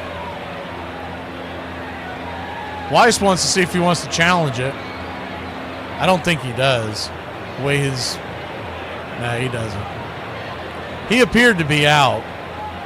He was just going on contact and hoping for the best there. It's a play that you really probably shouldn't come home, but you're hoping for a mistake. First pitch on the way to Matt Olson is a swing and a miss strike. It's 0-1. He really wasn't coming home that fast, too. He was looking over his shoulder, running down as he was starting to pick up steam. So at that point, what are we doing? Just saw the replay on that. He's going to turn around and flip it over to first. Fairchild's going to try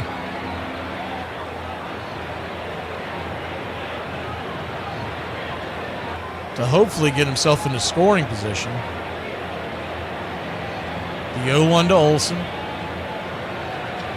Comes set the pitch. In the dirt. 1-1. 1-1 count. Braves and Reds are tied at 4.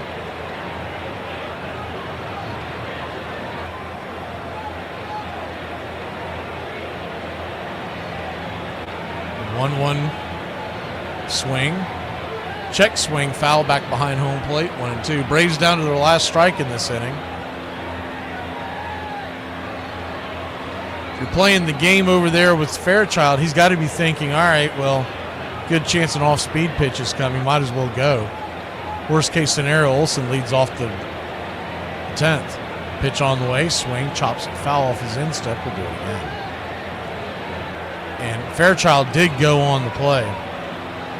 The other thing I would like about that is you would have Olson leading off and Fairchild pit as the ghost runner to start the 11th if he doesn't go. So I'm absolutely sending Fairchild. I don't care what the deal is here. The 1-2. Down and in. 2-2. He did not go. 100-mile-an-hour fastball misses. But yeah, if I'm playing this forward, I'm sending Fairchild. If he's out, it's not a terrible setup for the 11th. The 2-2. Outside wide 3-2. So a full count now. Now Fairchild will be on the move. If Olson could get one down, and we could get real interesting.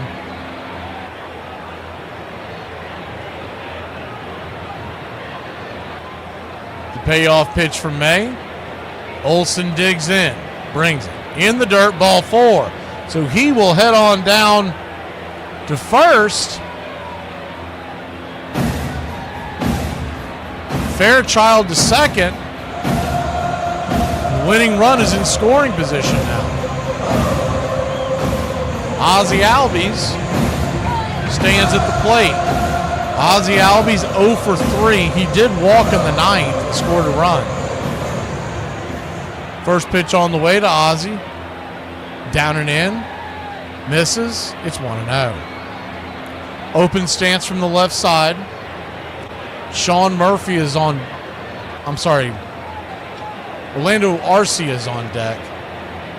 He came in for Rosario, who came in for Murphy. The 1-0 in the dirt, almost got him in the foot. 2-0. So the way it lines up right now with Ozzie at the plate, Arcia is on deck and Eli is in the hole.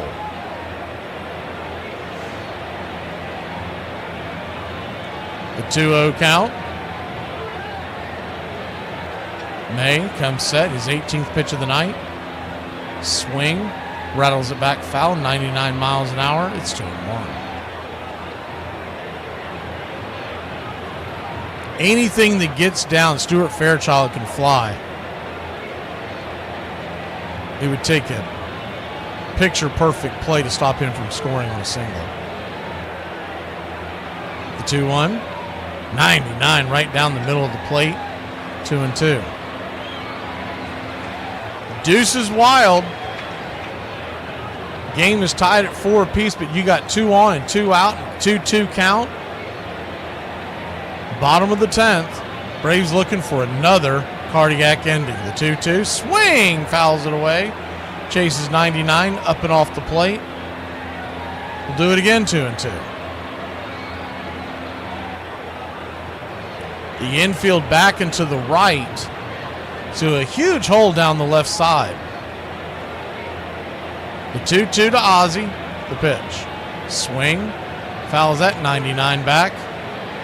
We'll do it one more time. Phillies have taken a 7-5 lead over the Rays as they've gone to extra innings. The Rays are batting in the bottom of the 10th, trailing by 2.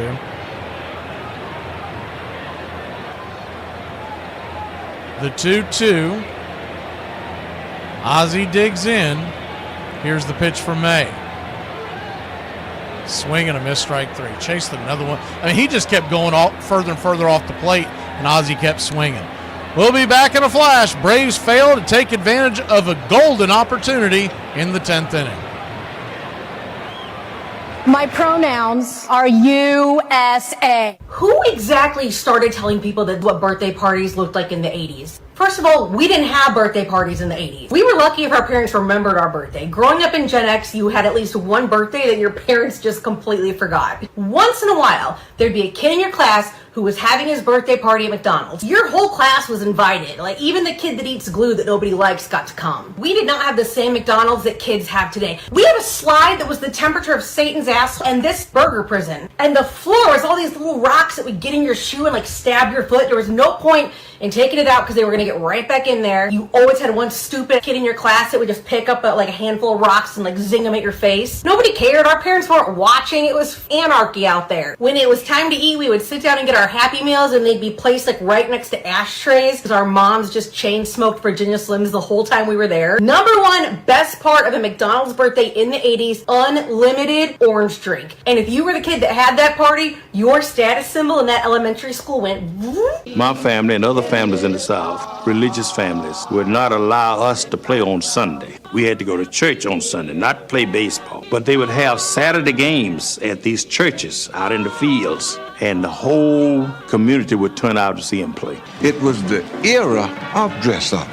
It was that era. See, the men have on ties, hats. The ladies had on their fine dresses. In our baseball, a Sunday baseball, in our faith, you know, Methodist, Baptist, or whatnot, 11 o'clock service on Sunday. But when the Monarchs in town or when the East-West game was on, they started church at 10 o'clock. So they could get out an hour earlier so they could come to the ball game. So they got on their finery coming from church. They came straight to the ball game, looking pretty. Yes, we loved it. Welcome back. Scotty B back out there. First pitch from Dunn to Dunn is fouled back as he shows bunt. It's 0-1. The 0-1. Espinal, the ghost runner. Infield inching in. Here's the pitch. Right back to Olsen. He fires it to third. He's got him.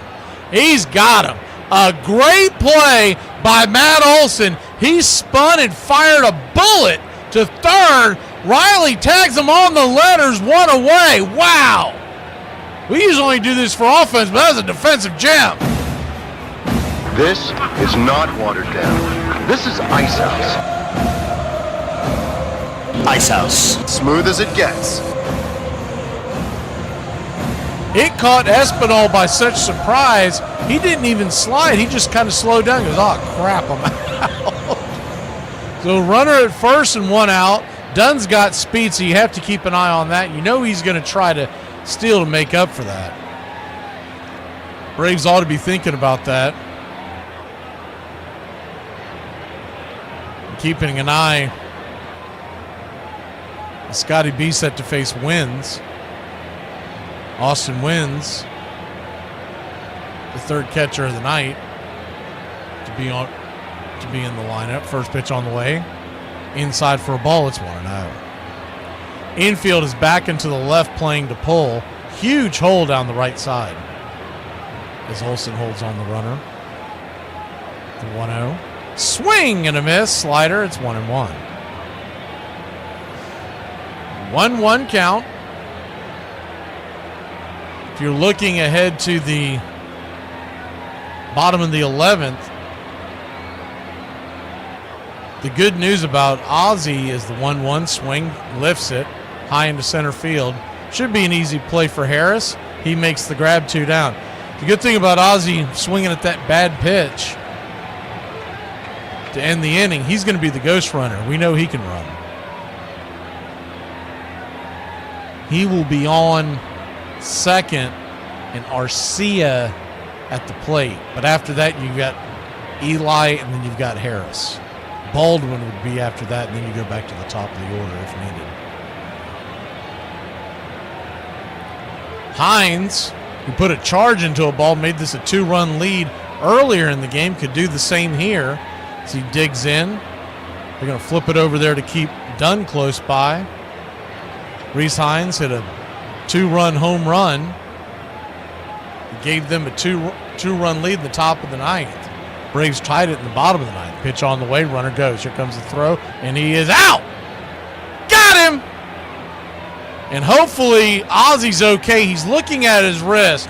We do not need this again. Please be. I think he's okay. We'll be back in a flash here on Braves Country. What a throw by Smurf. That was a good jump, and he got him. Smoke him if you got him, because he got him. Y'all, I can't believe we used to print out MapQuest and be out here traveling like pirates.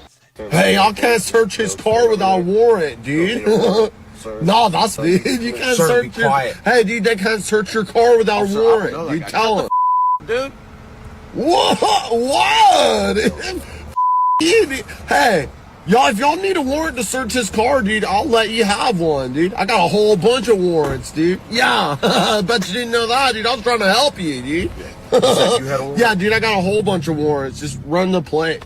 Yeah, y'all can borrow as many as you need, dude. Yeah. Sir, can you show me some ID? My ID? Yep. No. Show me your ID. I got a gun. Yeah. No. I got a zip. I gotta get out of here, dude. Sir, step out of the vehicle. I tried this one chili and it set my mouth on fire and I had to drink a 2-liter of Mountain Dew. Marvel or DC? What's your opinion? Oh, it's the same damn thing. They are the same. Okay, here we go. Okay, here you go. You got Hyperion in Marvel, that's your Superman. All right, you got your Quicksilver, that's your Flash. All right, you got your Namor, that's your Aquaman. All right, then what's the girl that keeps getting her hair cut and everybody? You got Captain Marvel, that's your Wonder Woman. All right, and then you got your Moon Knight, and that's your Batman. As I look back, remember now, my mother would make a ball out of a sock and put a rock inside of it, and you play with that. And as I got a little bit older, the guys, when they break a bat, we'd put tacks and nails in it and put tape on it, and we just make up a little team. And as I got a little bit old, all the towns and cities had baseball teams, factory teams, or steel mill or furniture store, because that was basically the only thing that you could do was play baseball in the summertime.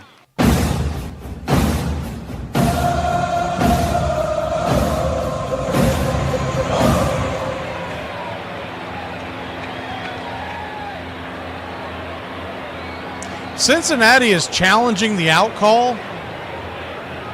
I don't see how that gets overturned, but we'll see what happens here. And he's got him by a mile. I think what they're trying to argue is that he hit the helmet and then but if the a part of the uniform. So if it's pinned against the body, by definition, but he's got him anyways. And he comes off the bag. He absolutely comes off the bag. If they overturn this is horse hockey. And he's not tagging the bag, he's tagging Ozzy's foot. There's not. Now, if you got a challenge in your back pocket, I get it. You might as well, right? Because why go home with that? Tito looks like he's about to get thrown out because he's raising Kane with the umpire. But any way you look at it, he's out. The helmet, and by the way, they have now held it up, so now we're just waiting for them to come back. But they held it up because there's like three things wrong with that challenge. A, when the helmet comes off, but it's touching your body, just like if it was sitting on your head, it's a part of your body. So he's out there. He's also out because he overslid and he held the tag. He's also out because his hand that was on the back end that was trying to tag the bag was touching Ozzy's foot. So no part of that was going to be safe. But Tito felt like he had to raise Kane, so he's raising Kane. But when you've got one, when you got a bullet in your chamber, I mean, I can understand why you're going to go ahead and burn it. But to put on the temper tantrum afterwards, and though I would love to see that kind of fire from Snicker because we never get it, to put the temper tantrum on afterwards, the only thing I can think of is that he's yelling at the umpire because he thinks that Ozzy blocked but Ozzy didn't block the bag. The only reason why we would love to see it is because we never see it and we get you energized. But Tito's always been really fiery. He's always been one of my favorite managers. You know what? It's perfect time. Let me share this with you. This was funny. Well, look at your screen if you're not looking. This came on X, Twitter, right after the Pope was announced, or actually right before. And they said, the caption said, "I can't believe that the Vatican is wearing their City Connects the day that they announced the new Pope." I'll put that up one more time. If you don't find humor in that, you just ain't funny. That's funny.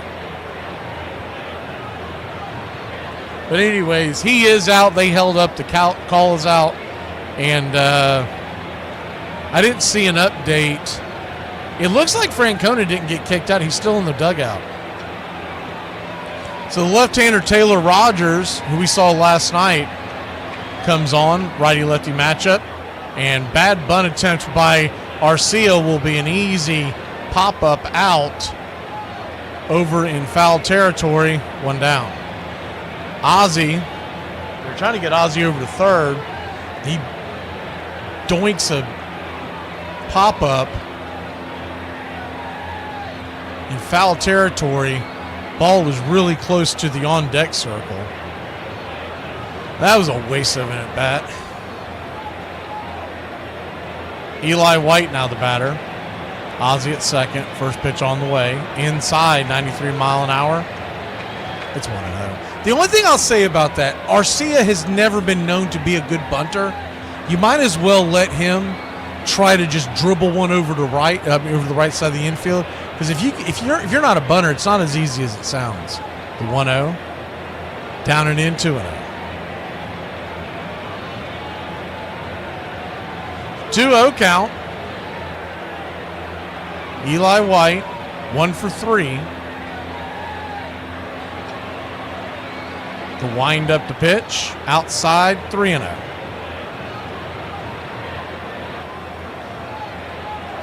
If you're trying to do the math in your head, the Braves have no one left on their bench. The Reds do have Fraley. They're going to go ahead and walk Eli White because his run is meaningless. They don't want Rogers to just lay one in there with the left-hander coming up in Michael Harris. I would love to see Michael Harris be the hero tonight because David O'Brien, I is going on here? Francona is still arguing with now third base umpire and crew chief Alan Porter.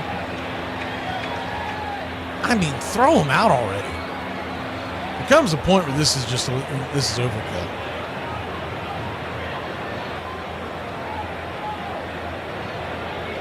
And he's touched Porter like 4 times.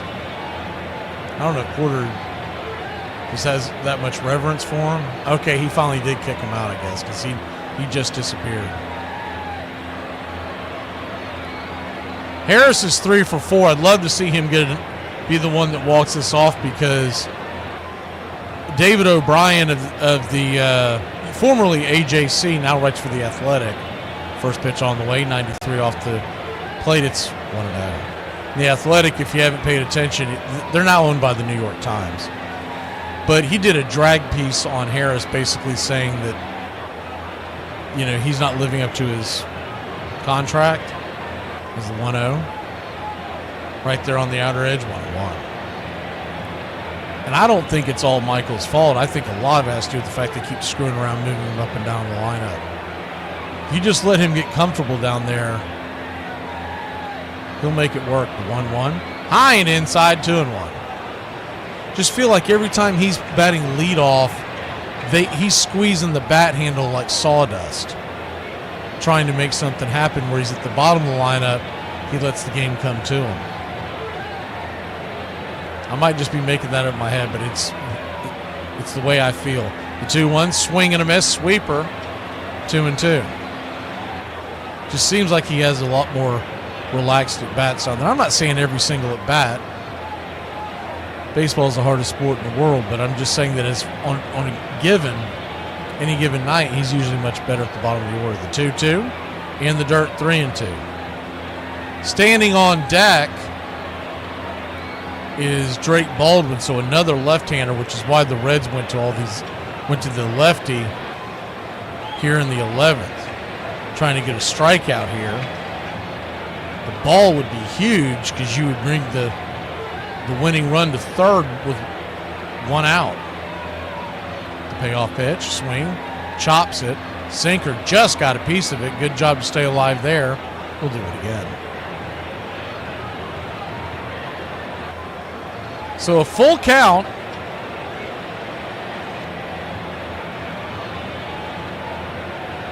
Good speed on the base paths.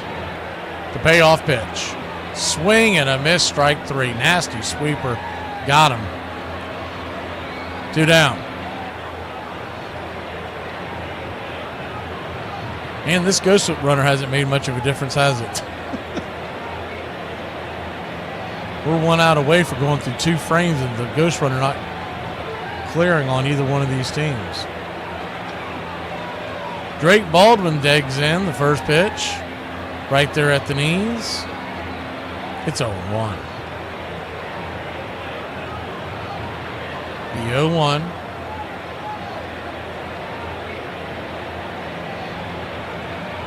Kicks and fires. Outside wide. 1-1. 1-1 count.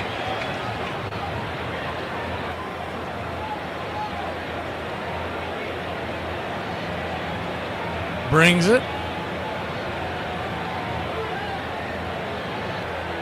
2-1.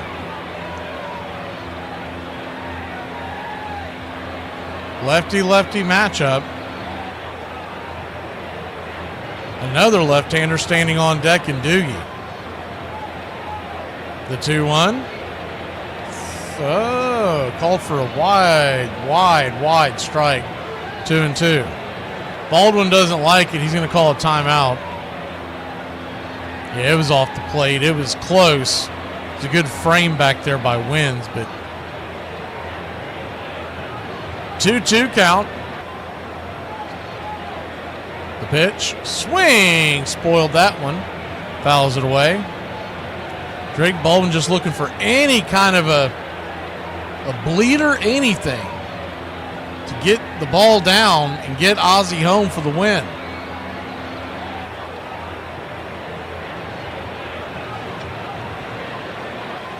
The 2-2. They set up out wide again. Swing, that ball's ripped down over to left field. Here comes Ozzie. He's flying around. They had to double clutch. He is safe. Braves win. Braves win. Your Atlanta Braves win. You don't like the Drake? I love the Drake. How could you not like the Drake? Who's the Drake? The Drake is good. Whiskey for my men. Beer for my horses. The Drake comes through in a big way, and a great hustle by Ozzie.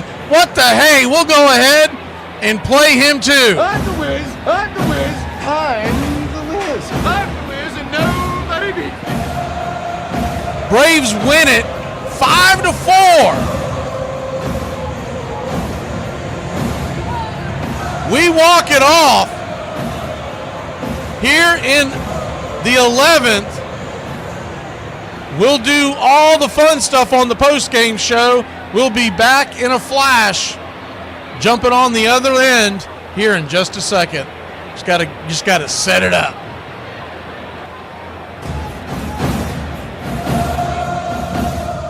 There's something kind of about a kid that's never played baseball. It is American game.